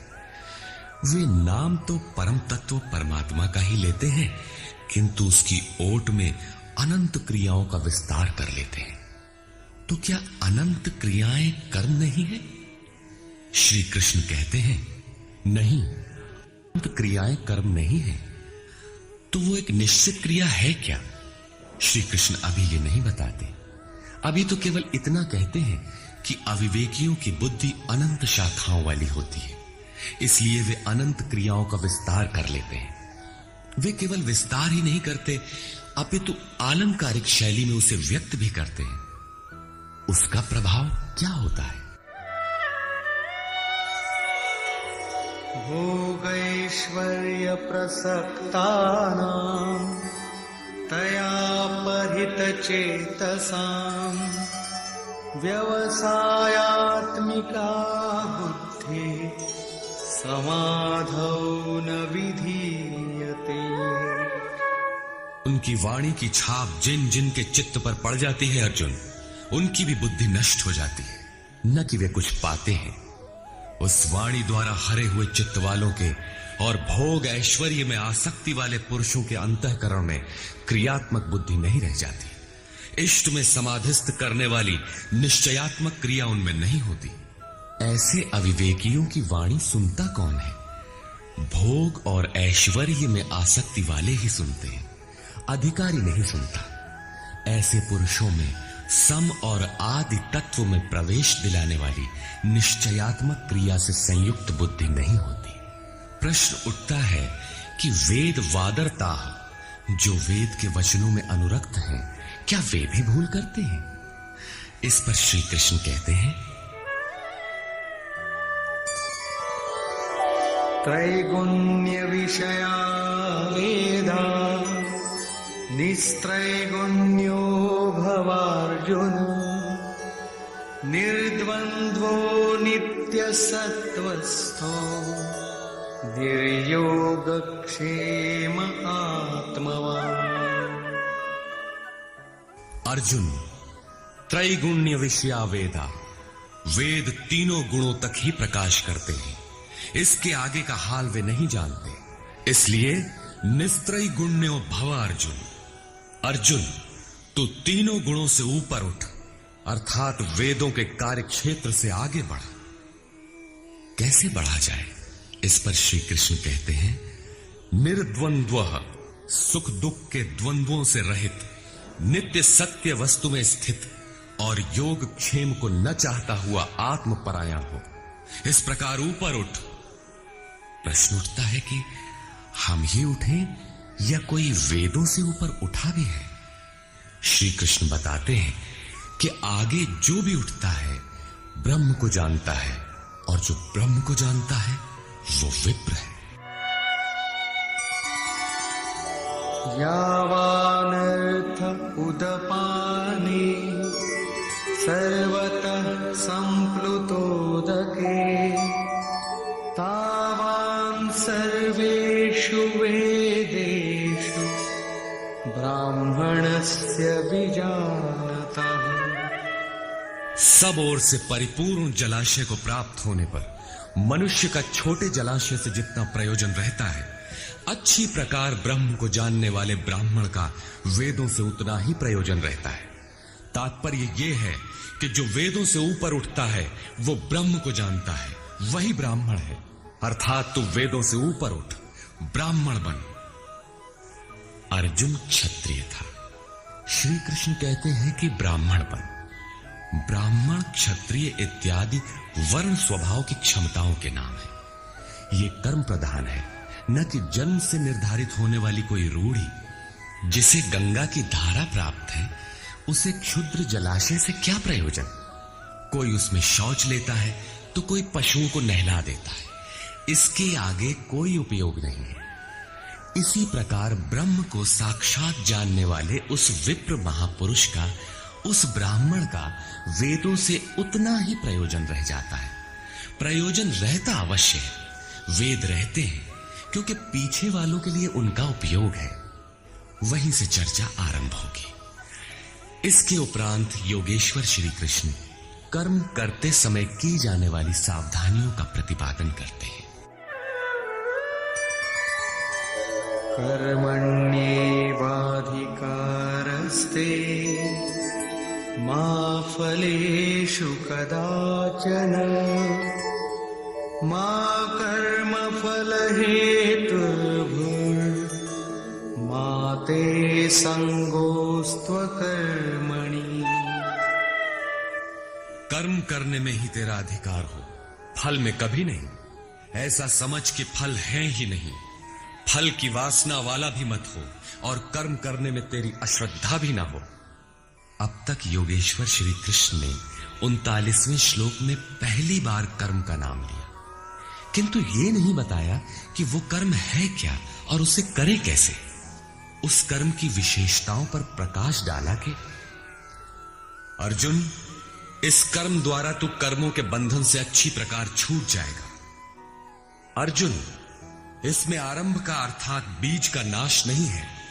आरंभ कर दे तो प्रकृति के पास कोई उपाय नहीं कि उसे नष्ट कर दे। अर्जुन, इसमें सीमित फल रूपी दोष भी नहीं है कि स्वर्ग रिद्धियों सिद्धियों में फंसाकर खड़ा कर दे। अर्जुन, इस कर्म का थोड़ा भी साधन जन्म मरण के भय से उद्धार कराने वाला होता है। किंतु अभी तक उन्होंने ये नहीं बताया कि वो कर्म है क्या, किया कैसे जाए। इसी अध्याय के 41वें श्लोक में उन्होंने बताया, अर्जुन, इसमें निश्चयात्मक बुद्धि एक ही है, क्रिया एक ही है। तो क्या बहुत सी क्रिया वाले भजन नहीं करते? श्री कृष्ण कहते हैं, वे कर्म नहीं करते। इसका कारण बताते हुए कहते हैं कि अविवेकियों की बुद्धि अनंत शाखा वाली होती है, इसलिए वे अनंत क्रियाओं का विस्तार कर लेते हैं। वे दिखावटी शोभायुक्त वाणी में इन क्रियाओं को व्यक्त भी करते हैं। उनकी वाणी की छाप जिनके चित्त पर पड़ जाती है, उनकी भी बुद्धि नष्ट हो जाती है। अतः निश्चयात्मक क्रिया एक ही है, लेकिन ये नहीं बताया कि वो क्रिया कौन सी है। 47वें श्लोक में उन्होंने कहा, अर्जुन, कर्म करने में ही तेरा अधिकार है, फल में कभी नहीं। फल की वासना वाला भी मत हो और कर्म करने में तेरी अश्रद्धा ना हो, अर्थात निरंतर करने के लिए उसी में लीन होकर करें। किंतु यह नहीं बताया कि वो कर्म है क्या। प्रायः इस श्लोक का उद्धरण देकर लोग कहते हैं कि कुछ भी करो, केवल फल की कामना मत करो, हो गया निष्काम कर्म योग। किंतु अभी तक श्री कृष्ण ने बताया ही नहीं कि कर्म है कौन सा जिसे करें। यहां पर केवल कर्म की विशेषताओं पर प्रकाश डाला कि कर्म देता क्या है और कर्म को करते समय बरती जाने वाली सावधानियां क्या हैं, उन पर प्रकाश डाला। प्रश्न ज्यों का त्यों बना हुआ है, जिसे योगेश्वर आगे अध्याय 3-4 में स्पष्ट करेंगे। पुनः इसी पर बल देते हैं। योगस्थः कुरु कर्माणि संगं त्यक्त्वा धनञ्जय सिद्ध्य सिद्ध्यो समो भूत्वा समत्वं योग उच्यते। धनंजय, आसक्ति और संग दोष को त्याग कर सिद्धि और असिद्धि में समान भाव रखकर योग में स्थित होकर कर्म कर। कौन सा कर्म? निष्काम कर्म कर। समत्वम योग उच्यते। ये समत्व भाव ही योग कहलाता है। विषमता जिसमें ना हो, ऐसा भाव समत्व कहलाता है। रिद्धियां सिद्धियां विषम बनाती है, आसक्ति हमें विषम बनाती है, फल की इच्छा विषमता पैदा करती है। इसीलिए फल की वासना न हो, फिर भी कर्म करने में अश्रद्धा ना हो। देखी सुनी सभी वस्तुओं में आसक्ति का त्याग करके प्राप्ति और अप्राप्ति के विषय में न सोचकर केवल योग में स्थित रहते हुए कर्म कर। योग से चित्त चलायमान न हो। योग एक पराकाष्ठा की स्थिति है और एक प्रारंभ की स्थिति भी होती है। प्रारंभ में भी हमारी दृष्टि लक्ष्य पर ही रहनी चाहिए। अतः योग पर दृष्टि रखते हुए कर्म का आचरण करना चाहिए। समत्व भाव अर्थात सिद्धि और असिद्धि में समभाव ही योग कहलाता है। जिसको सिद्धि और असिद्धि विचलित नहीं कर पाती, विषमता जिसमें पैदा नहीं होती, ऐसा भाव होने के कारण यह समत्व योग कहलाता है। ये इष्ट से समत्व दिलाता है, इसीलिए इसे समत्व योग कहते हैं। कामनाओं का सर्वथा त्याग है, इसलिए इसे निष्काम कर्म योग कहते हैं। कर्म करना है, इसलिए इसे कर्म योग कहते हैं। परमात्मा से मेल कराता है, इसलिए इसका नाम योग अर्थात मेल है। इसमें बौद्धिक स्तर पर ध्यान रखना पड़ता है कि सिद्धि और असिद्धि में समभाव रहे, आसक्ति न हो, फल की वासना न आने पाए। इसलिए यही निष्काम कर्म योग बुद्धि योग भी कहा जाता है। दूरेण ह्यवरं कर्म बुद्धियोगात् धनञ्जय बुद्धौ शरणमन्विच्छ कृपणाः फलहेतवः। धनंजय, अवरम कर्म, निकृष्ट कर्म, वासना वाले कर्म बुद्धि योग से अत्यंत दूर है। फल की कामना वाले कृपण हैं, वे आत्मा के साथ उदारता नहीं बरतते। अतः समत्व बुद्धि योग का आश्रय ग्रहण कर। जैसी कामना है वैसा मिल भी जाए तो उसे भोगने के लिए शरीर धारण करना पड़ेगा। आवागमन बना है तो कल्याण कैसा। साधक को तो मोक्ष की भी वासना नहीं रखनी चाहिए, क्योंकि वासनाओं से मुक्त होना ही तो मोक्ष है। फल की प्राप्ति का चिंतन करने से साधक का समय व्यर्थ नष्ट हो जाता है और फल प्राप्त होने पर वो उसी फल में उलझ जाता है। उसकी साधना समाप्त हो जाती है। आगे वो भजन क्यों करे, वहां से वो भटक जाता है। इसलिए समत्व बुद्धि से योग का आचरण करें। ज्ञान मार्ग को भी श्री कृष्ण ने बुद्धि योग कहा था कि अर्जुन, ये बुद्धि तेरे लिए ज्ञान योग के विषय में कही गई, और यहां निष्काम कर्म योग को भी बुद्धि योग कहा गया। वस्तुतः दोनों में बुद्धि का दृष्टिकोण का ही अंतर है। उसमें लाभ हानि का रिकॉर्ड रखकर उसे जांच कर चलना पड़ता है। इसमें भी बौद्धिक स्तर पर समत्व बनाए रखना पड़ता है, इसलिए इसे समत्व बुद्धि योग कहा जाता है। इसलिए धनंजय, तू समत्व बुद्धि योग का आश्रय ग्रहण कर, क्योंकि फल की वासना वाले अत्यंत कृपण है। बुद्धियुक्तो जहातीह उभे सुकृत दुष्कृते तस्माद्योगाय युज्यस्व योग कर्मसु कौशलम्। समत्व बुद्धि युक्त पुरुष पुण्य पाप दोनों को ही इसी लोक में त्याग देता है, उनसे लिपायमान नहीं होता। इसलिए समत्व बुद्धि योग के लिए चेष्टा कर। योगः कर्मसु कौशलम, समत्व बुद्धि के साथ कर्मों का आचरण कौशल ही योग है। संसार में कर्म करने के दो दृष्टिकोण प्रचलित हैं। लोग कर्म करते हैं तो उसका फल भी अवश्य चाहते हैं, या फल न मिले तो कर्म करना ही नहीं चाहते। किंतु योगेश्वर श्री कृष्ण इन कर्मों को बंधनकारी बताते हुए आराधना को एकमात्र कर्म मानते हैं। इस अध्याय में उन्होंने कर्म का नाम मात्र लिया। अध्याय 3 के 9वें श्लोक में उसकी परिभाषा दी और चौथे अध्याय में कर्म के स्वरूप पर विस्तार से प्रकाश डाला। प्रस्तुत श्लोक में श्री कृष्ण ने सांसारिक परंपरा से हटकर कर्म करने की कला बताई कि कर्म तो करो, श्रद्धा पूर्वक करो, किंतु फल के अधिकार को स्वेच्छा से छोड़ दो। फल जाएगा कहां? यही कर्मों के करने का कौशल है। निष्काम साधक की समग्र शक्ति इस प्रकार कर्म में लगी रहती है। फिर भी जिज्ञासा स्वाभाविक है कि क्या सदैव कर्म ही करते रहना है या इसका कुछ परिणाम भी निकलेगा? इसे देखें। कर्मजं बुद्धियुक्ता हि फलं त्यक्त्वा मनीषिणः जन्मबन्ध विनिर्मुक्ताः पदं गच्छन्त्यनामयम्।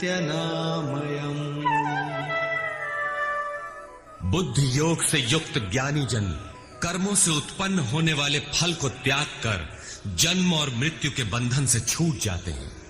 वे निर्दोष अमृतमय परम पद को प्राप्त होते हैं। अर्जुन की दृष्टि त्रिलोकी के साम्राज्य तथा देवताओं के स्वामीपन तक ही सीमित थी। इतने तक के लिए भी वो युद्ध में प्रवृत्त नहीं हो रहा था। यहां श्री कृष्ण उसे नवीन तथ्य उद्घाटित करते हैं कि आसक्ति रहित कर्म द्वारा अनामय पद प्राप्त होता है। निष्काम कर्म योग परम पद को दिलाता है, जहां मृत्यु का प्रवेश नहीं है। इस कर्म में प्रवृत्ति कब होगी?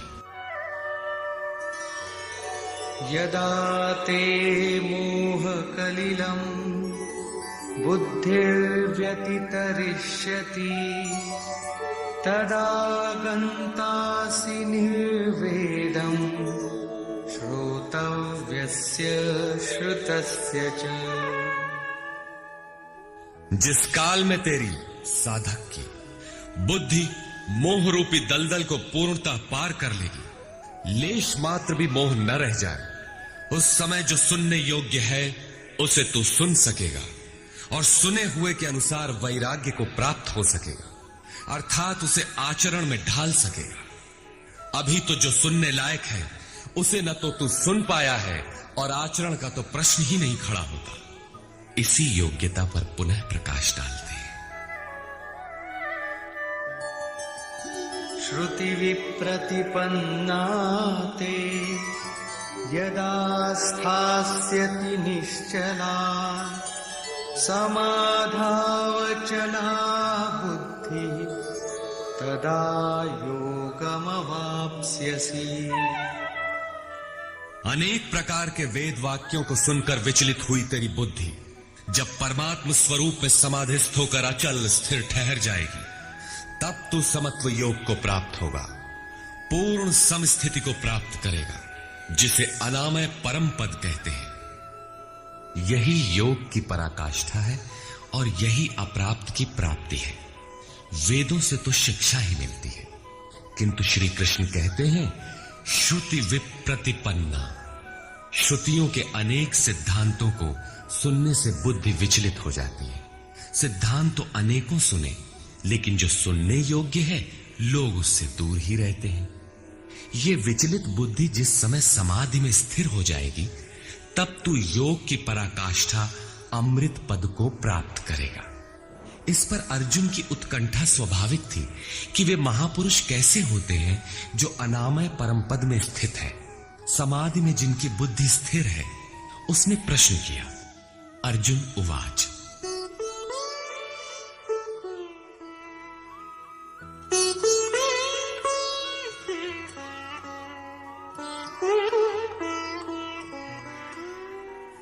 स्थितप्रज्ञस्य का भाषा समाधिस्थस्य केशव स्थितधिः किं प्रभाषेत किमासीत व्रजेत किम्। समाधीयते चित्तम यस्मिन् स आत्मा एव समाधिः। जिसमें चित्त का समाधान किया जाए वो आत्मा ही समाधि है। अनादि तत्व में जो समत्व प्राप्त कर ले उसे समाधिस्थ कहते हैं। अर्जुन ने पूछा, केशव, समाधिस्थ स्थिर बुद्धि वाले महापुरुष के क्या लक्षण है? स्थित प्रज्ञ पुरुष कैसे बोलता है, वो कैसे बैठता है, वो कैसे चलता है? 4 प्रश्न अर्जुन ने किए। इस पर भगवान श्री कृष्ण ने स्थित प्रज्ञ के लक्षण बताते हुए कहा। श्री भगवान उवाच।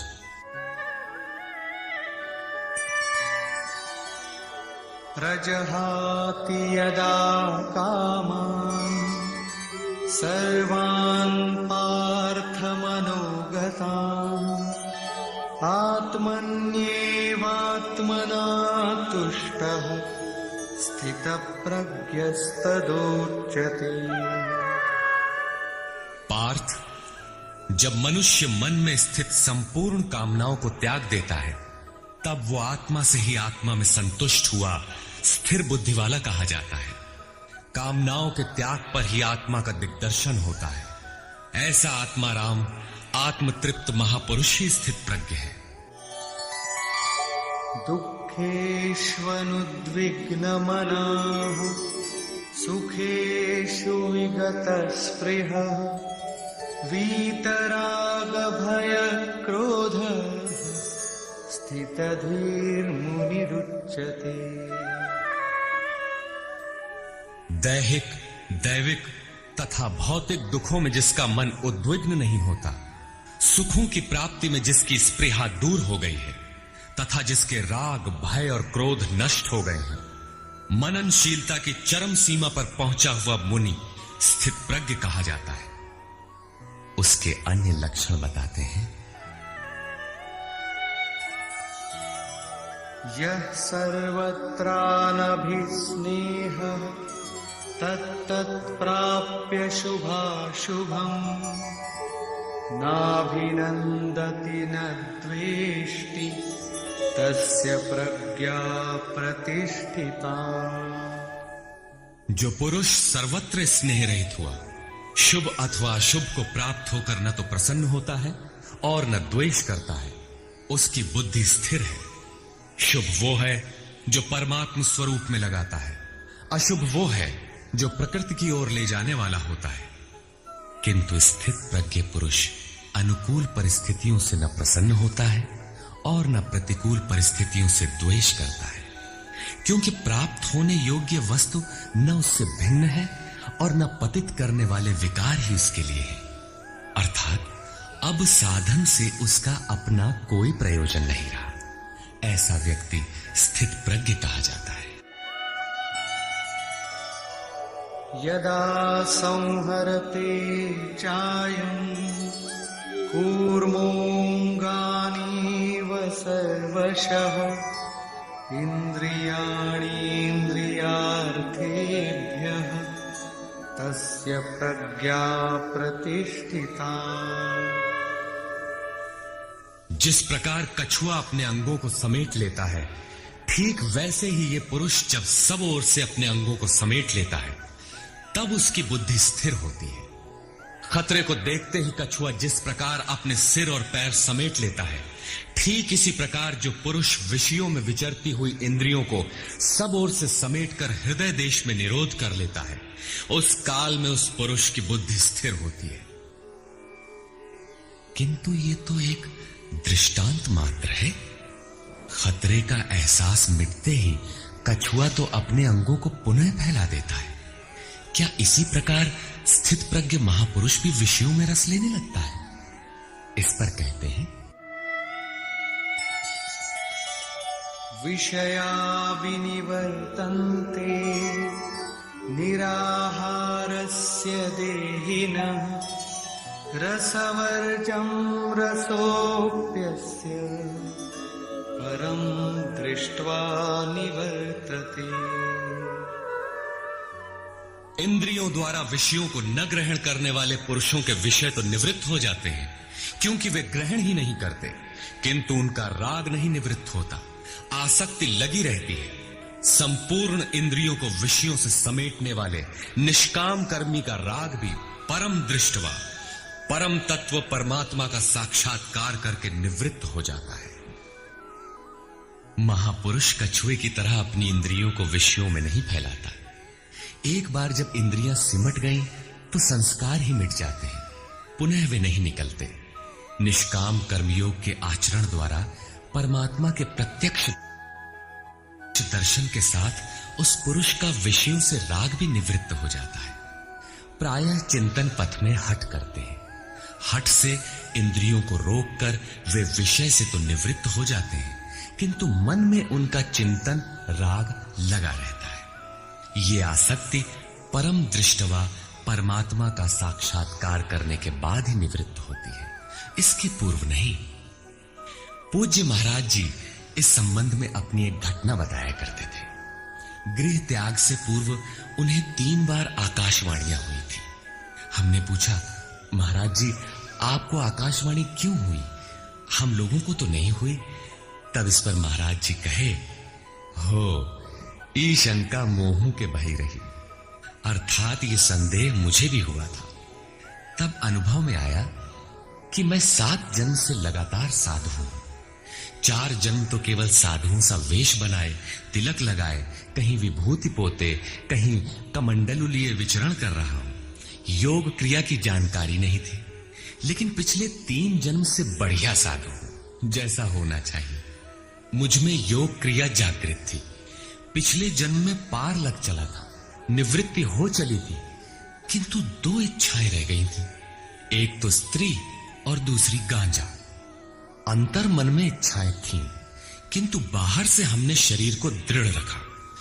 मन में वासना लगी थी, इसलिए जन्म लेना पड़ा। जन्म लेते ही भगवान ने थोड़े ही समय में सब दिखा सुनाकर निवृत्ति दिला दी।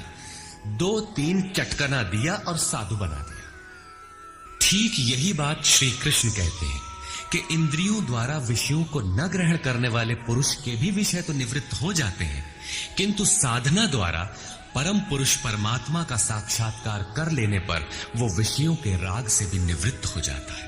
अतः जब तक साक्षात्कार न हो, कर्म करना है।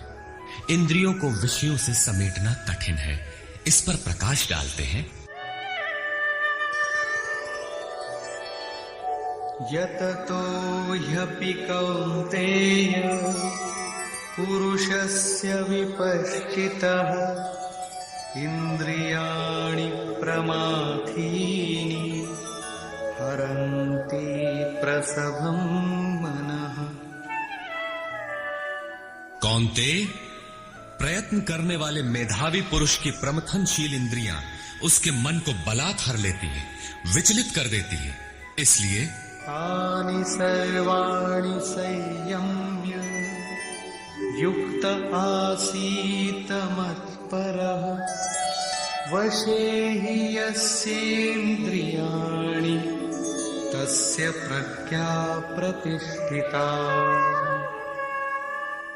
उन संपूर्ण इंद्रियों को संयत करके योग से युक्त और समर्पण के साथ मेरे आश्रित हो, क्योंकि जिस पुरुष की इंद्रियां वश में होती हैं, उसी की बुद्धि स्थिर होती है।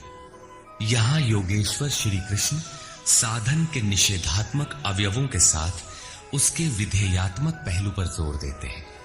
केवल संयम और निषेध से इंद्रियां वश में नहीं होती। समर्पण के साथ इष्ट चिंतन अनिवार्य है। इष्ट चिंतन के अभाव में विषय चिंतन होगा, जिसके कुपरिणाम श्री कृष्ण के ही शब्दों में देखें।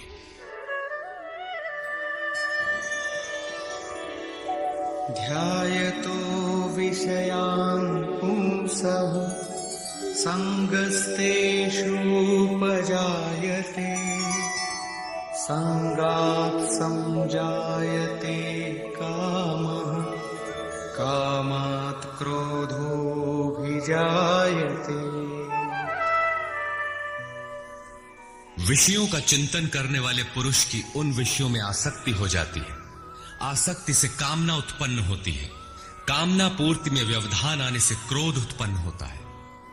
क्रोध किसे जन्म देता है? क्रोधाद् भवति सम्मोहः सम्मोहात् स्मृतिविभ्रमः स्मृतिभ्रंशात् बुद्धिनाशो बुद्धिनाशात् प्रणश्यति। क्रोध से विशेष मूढ़ता अर्थात अविवेक उत्पन्न होता है। नित्य अनित्य वस्तु का विचार नहीं रह जाता। अविवेक से स्मरण शक्ति भ्रमित हो जाती है, जैसा अर्जुन को हुआ था। भ्रमतीव च मे मनः। गीता के समापन पर उसने कहा, नष्टो मोह स्मृतिर्लब्धा। क्या करें क्या न करें, इसका निर्णय नहीं हो पाता। स्मृति भ्रमित होने से योग परायण बुद्धि नष्ट हो जाती है, और बुद्धि नाश होने से ये पुरुष अपने श्रेय साधन से च्युत हो जाता है। यहां श्री कृष्ण ने बल दिया है कि विषयों का चिंतन नहीं करना चाहिए। साधक को नाम, रूप, लीला और धाम में ही कहीं लगे रहना चाहिए। भजन में ढील देने पर मन विषयों में जाएगा। विषयों के चिंतन से आसक्ति हो जाती है। आसक्ति से उस विषय की कामना साधक के अंतर मन में होने लगती है। कामना की पूर्ति में व्यवधान होने पर क्रोध, क्रोध से अविवेक, अविवेक से स्मृति भ्रम और स्मृति भ्रम से बुद्धि नष्ट हो जाती है। निष्काम कर्म योग को बुद्धि योग कहा जाता है, क्योंकि बुद्धि स्तर पर इसमें विचार रखना चाहिए कि कामनाएं न आने पाए। फल है ही नहीं। कामना आने से यह बुद्धि योग नष्ट हो जाता है। साधन करिय विचारहीन, मन शुद्ध होए नहीं तैसे। विचार आवश्यक है। विचार शून्य पुरुष श्रेय साधन से नीचे गिर जाता है। साधन क्रम टूट जाता है, सर्वथा नष्ट नहीं होता। भोग के पश्चात साधन वहीं से पुनः आरंभ होता है जहां अवरुद्ध हुआ था। ये तो विषयाभिमुख साधक की गति है। स्वाधीन अंतःकरण वाला साधक किस गति को प्राप्त होता है, इस पर श्री कृष्ण कहते हैं, रागद्वेष वियुक्तैस्तु विषयानिन्द्रियैश्चरन् आत्मवश्यैर्विधेयात्मा प्रसादमधिगच्छति। आत्मा की विधि को प्राप्त प्रत्यक्षदर्शी महापुरुष राग द्वेष से रहित, वश में की हुई अपनी इंद्रियों द्वारा विषयान चरण, विषयों में विचरता हुआ भी प्रसाद मधिगच्छति, अंतःकरण की निर्मलता को प्राप्त होता है। वो अपनी भाव दृष्टि में रहता है। महापुरुष के लिए विधि निषेध नहीं रह जाते। उसके लिए कहीं अशुभ नहीं रहता जिससे वो बचाव करे, तथा उसके लिए कोई शुभ शेष नहीं रह जाता जिसकी वो कामना करे।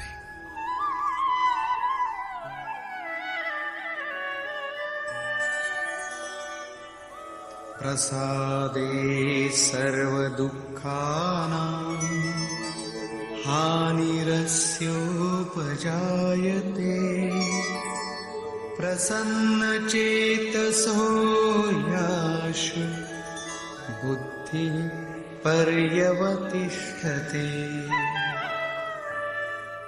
भगवान के पूर्ण कृपा प्रसाद भगवत्ता से संयुक्त होने पर इसके संपूर्ण दुखों का अभाव हो जाता है।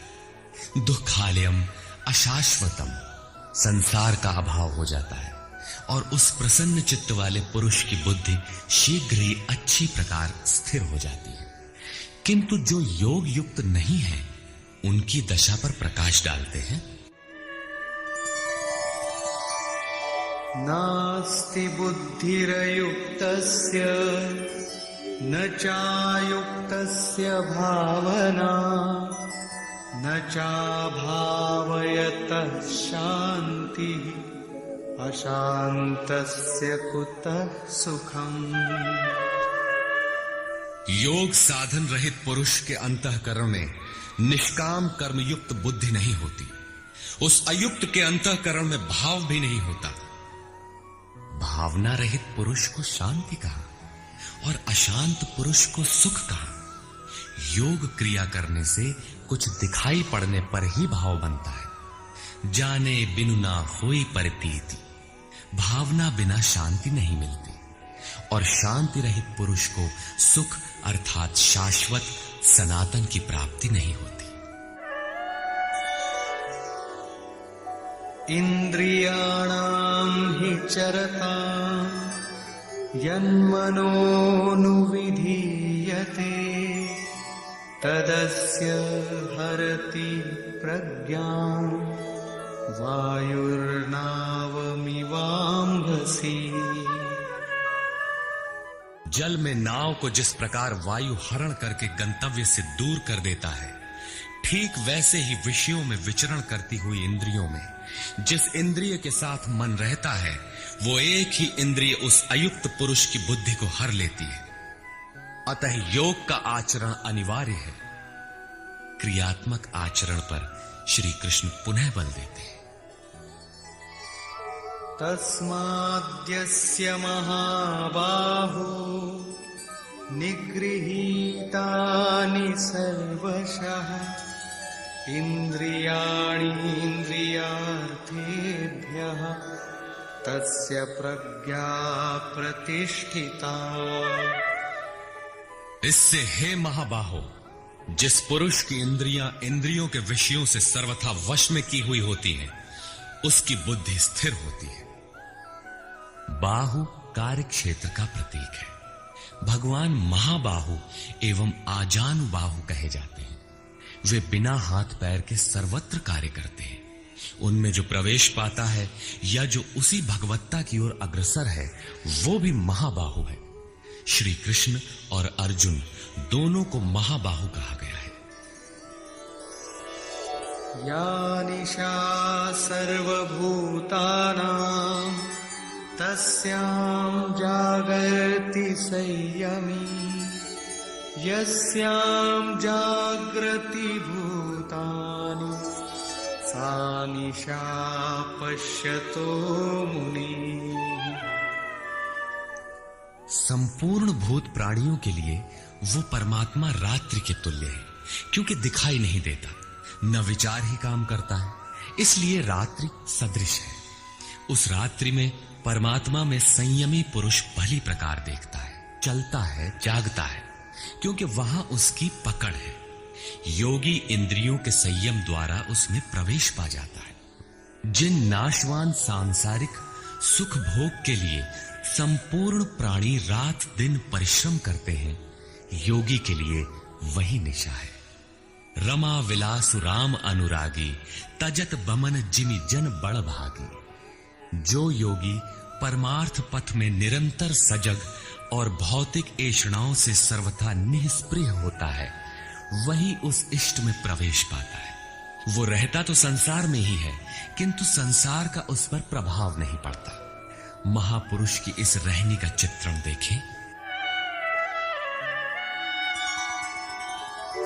आपूर्यमाणमचल प्रतिष्ठम् समुद्रमाप प्रविशन्ति यद्वत् तद्वत् कामायं प्रविशन्ति सर्वे स शान्तिमाप्नोति न कामकामी।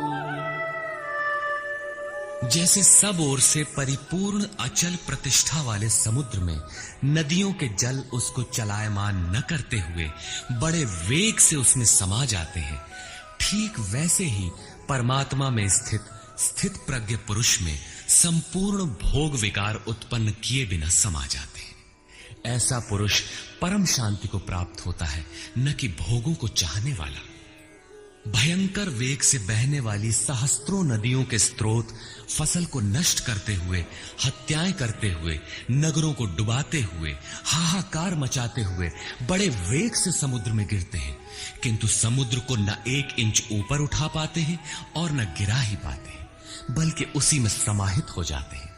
ठीक इसी प्रकार स्थित प्रज्ञ महापुरुष के प्रति संपूर्ण भोग उतने ही वेग से आते हैं, किंतु समाहित हो जाते हैं। उन महापुरुषों में न शुभ संस्कार डाल पाते हैं न अशुभ। योगी के कर्म अशुक्ल और अकृष्ण होते हैं, क्योंकि जिस चित्त पर संस्कार पड़ते हैं उसका निरोध और विलीनीकरण हो गया। इसके साथ ही भगवत्ता की स्थिति आ गई। अब संस्कार पड़े भी तो कहां? इस एक ही श्लोक में श्री कृष्ण ने अर्जुन के कई प्रश्नों का समाधान कर दिया। उसकी जिज्ञासा थी कि स्थित प्रज्ञ महापुरुष के लक्षण क्या है, वो कैसे बोलता है, कैसे बैठता है, कैसे चलता है। श्री कृष्ण ने एक ही शब्द में उत्तर दिया कि वे समुद्रवत होते हैं। उनके लिए विधि निषेध नहीं होता कि ऐसे बैठो और ऐसे चलो। वे ही परम शांति को प्राप्त होते हैं, क्योंकि वे संयमी हैं। भोगों की कामना वाला शांति नहीं पाता। इसी पर पुनः बल देते हैं। विहाय कामान्यः सर्वान् पुमांश्चरति निःस्पृहः निर्ममो निरहंकारः स शान्तिमधिगच्छति। जो पुरुष संपूर्ण कामनाओं को त्याग कर निर्मम, मैं और मेरे के भाव तथा अहंकार और स्पृहा से रहित होता हुआ बरतता है, वो उस परम शांति को प्राप्त होता है जिसके बाद कुछ भी पाना शेष नहीं रह जाता। एषा ब्राह्मी स्थितिः पार्थ नैनां प्राप्य विमुह्यति स्थित्वा स्यामन्तकालेऽपि ब्रह्मनिर्वाणमृच्छति। पार्थ, उपर्युक्त स्थिति ब्रह्म को प्राप्त हुए पुरुष की स्थिति है। समुद्रवत उन महापुरुषों में विषय नदियों की तरह समा जाते हैं। वे पूर्ण संयमी और प्रत्यक्षता परमात्मदर्शी हैं। केवल अहम ब्रह्मास्मि पढ़ लेने या रट लेने से ये स्थिति नहीं मिलती। साधन करके ही इस ब्रह्म की स्थिति को पाया जाता है। ऐसा महापुरुष ब्रह्म निष्ठा में स्थित रहते हुए शरीर के अंत काल में भी ब्रह्मानंद को ही प्राप्त होता है। निष्कर्ष, प्रायः कुछ लोग कहते हैं कि दूसरे अध्याय में गीता पूर्ण हो गई, किंतु यदि केवल कर्म का नाम मात्र लेने से कर्म पूरा हो जाता हो, तब तो गीता का समापन माना जा सकता है। इस अध्याय में योगेश्वर श्री कृष्ण ने यही बताया कि अर्जुन, निष्काम कर्मयोग के विषय में सुन, जिसे जानकर तू संसार बंधन से छूट जाएगा। कर्म करने में तेरा अधिकार है, फल में कभी नहीं। कर्म करने में तेरी अश्रद्धा भी ना हो, निरंतर करने के लिए तत्पर हो जा। इसके परिणाम में तू परम दृष्टवा, परम पुरुष का दर्शन कर स्थित प्रज्ञ बनेगा, परम शांति पाएगा। किंतु यह नहीं बताया कि कर्म है क्या। यह सांख्य योग नामक अध्याय नहीं है। यह नाम शास्त्रकार का नहीं, अपितु टीकाकारों की देन है। वे अपनी बुद्धि के अनुसार ही ग्रहण करते हैं, तो आश्चर्य क्या है। इस अध्याय में कर्म की गरिमा उसे करने में बरती जाने वाली सावधानी और स्थित प्रज्ञ के लक्षण बताकर श्री कृष्ण ने अर्जुन के मन में कर्म के प्रति उत्कंठा जागृत की है। उसे कुछ प्रश्न दिए हैं। आत्मा शाश्वत है, सनातन है, उसे जानकर तत्वदर्शी बनो। उसकी प्राप्ति के दो साधन हैं, ज्ञान योग और निष्काम कर्म योग। अपनी शक्ति को समझकर हानि लाभ का स्वयं निर्णय लेकर कर्म में प्रवृत्त होना ज्ञान मार्ग है तथा इष्ट पर निर्भर होकर समर्पण के साथ उसी कर्म में प्रवृत्त होना निष्काम कर्म मार्ग या भक्ति मार्ग है। गोस्वामी तुलसीदास ने दोनों का चित्रण इस प्रकार किया है। मोरे प्रौढ़ तनय सम ज्ञानी, बालक सुत समदास अमानी। जनहि मोर बल निज बल ताही, दुह कह काम क्रोध रिपु आही। मेरे दो प्रकार के भजने वाले हैं, एक ज्ञान मार्गी, दूसरा भक्ति मार्गी। निष्काम कर्म मार्गी या भक्ति मार्गी शरणागत होकर मेरा आश्रय लेकर चलता है। ज्ञान योगी अपनी शक्ति सामने रखकर अपनी हानि लाभ का विचार कर अपने भरोसे चलता है, जबकि दोनों के शत्रु एक ही हैं। ज्ञान मार्गी को काम क्रोधादि शत्रुओं पर विजय पाना है और निष्काम कर्म योगी को भी इन्हीं से युद्ध करना है। कामनाओं का त्याग दोनों करते हैं और दोनों मार्गों में किया जाने वाला कर्म भी एक ही है। इस कर्म के परिणाम में परम शांति को प्राप्त हो जाओगे। लेकिन यह नहीं बताया कि कर्म है क्या। अब आपके भी समक्ष कर्म एक प्रश्न है।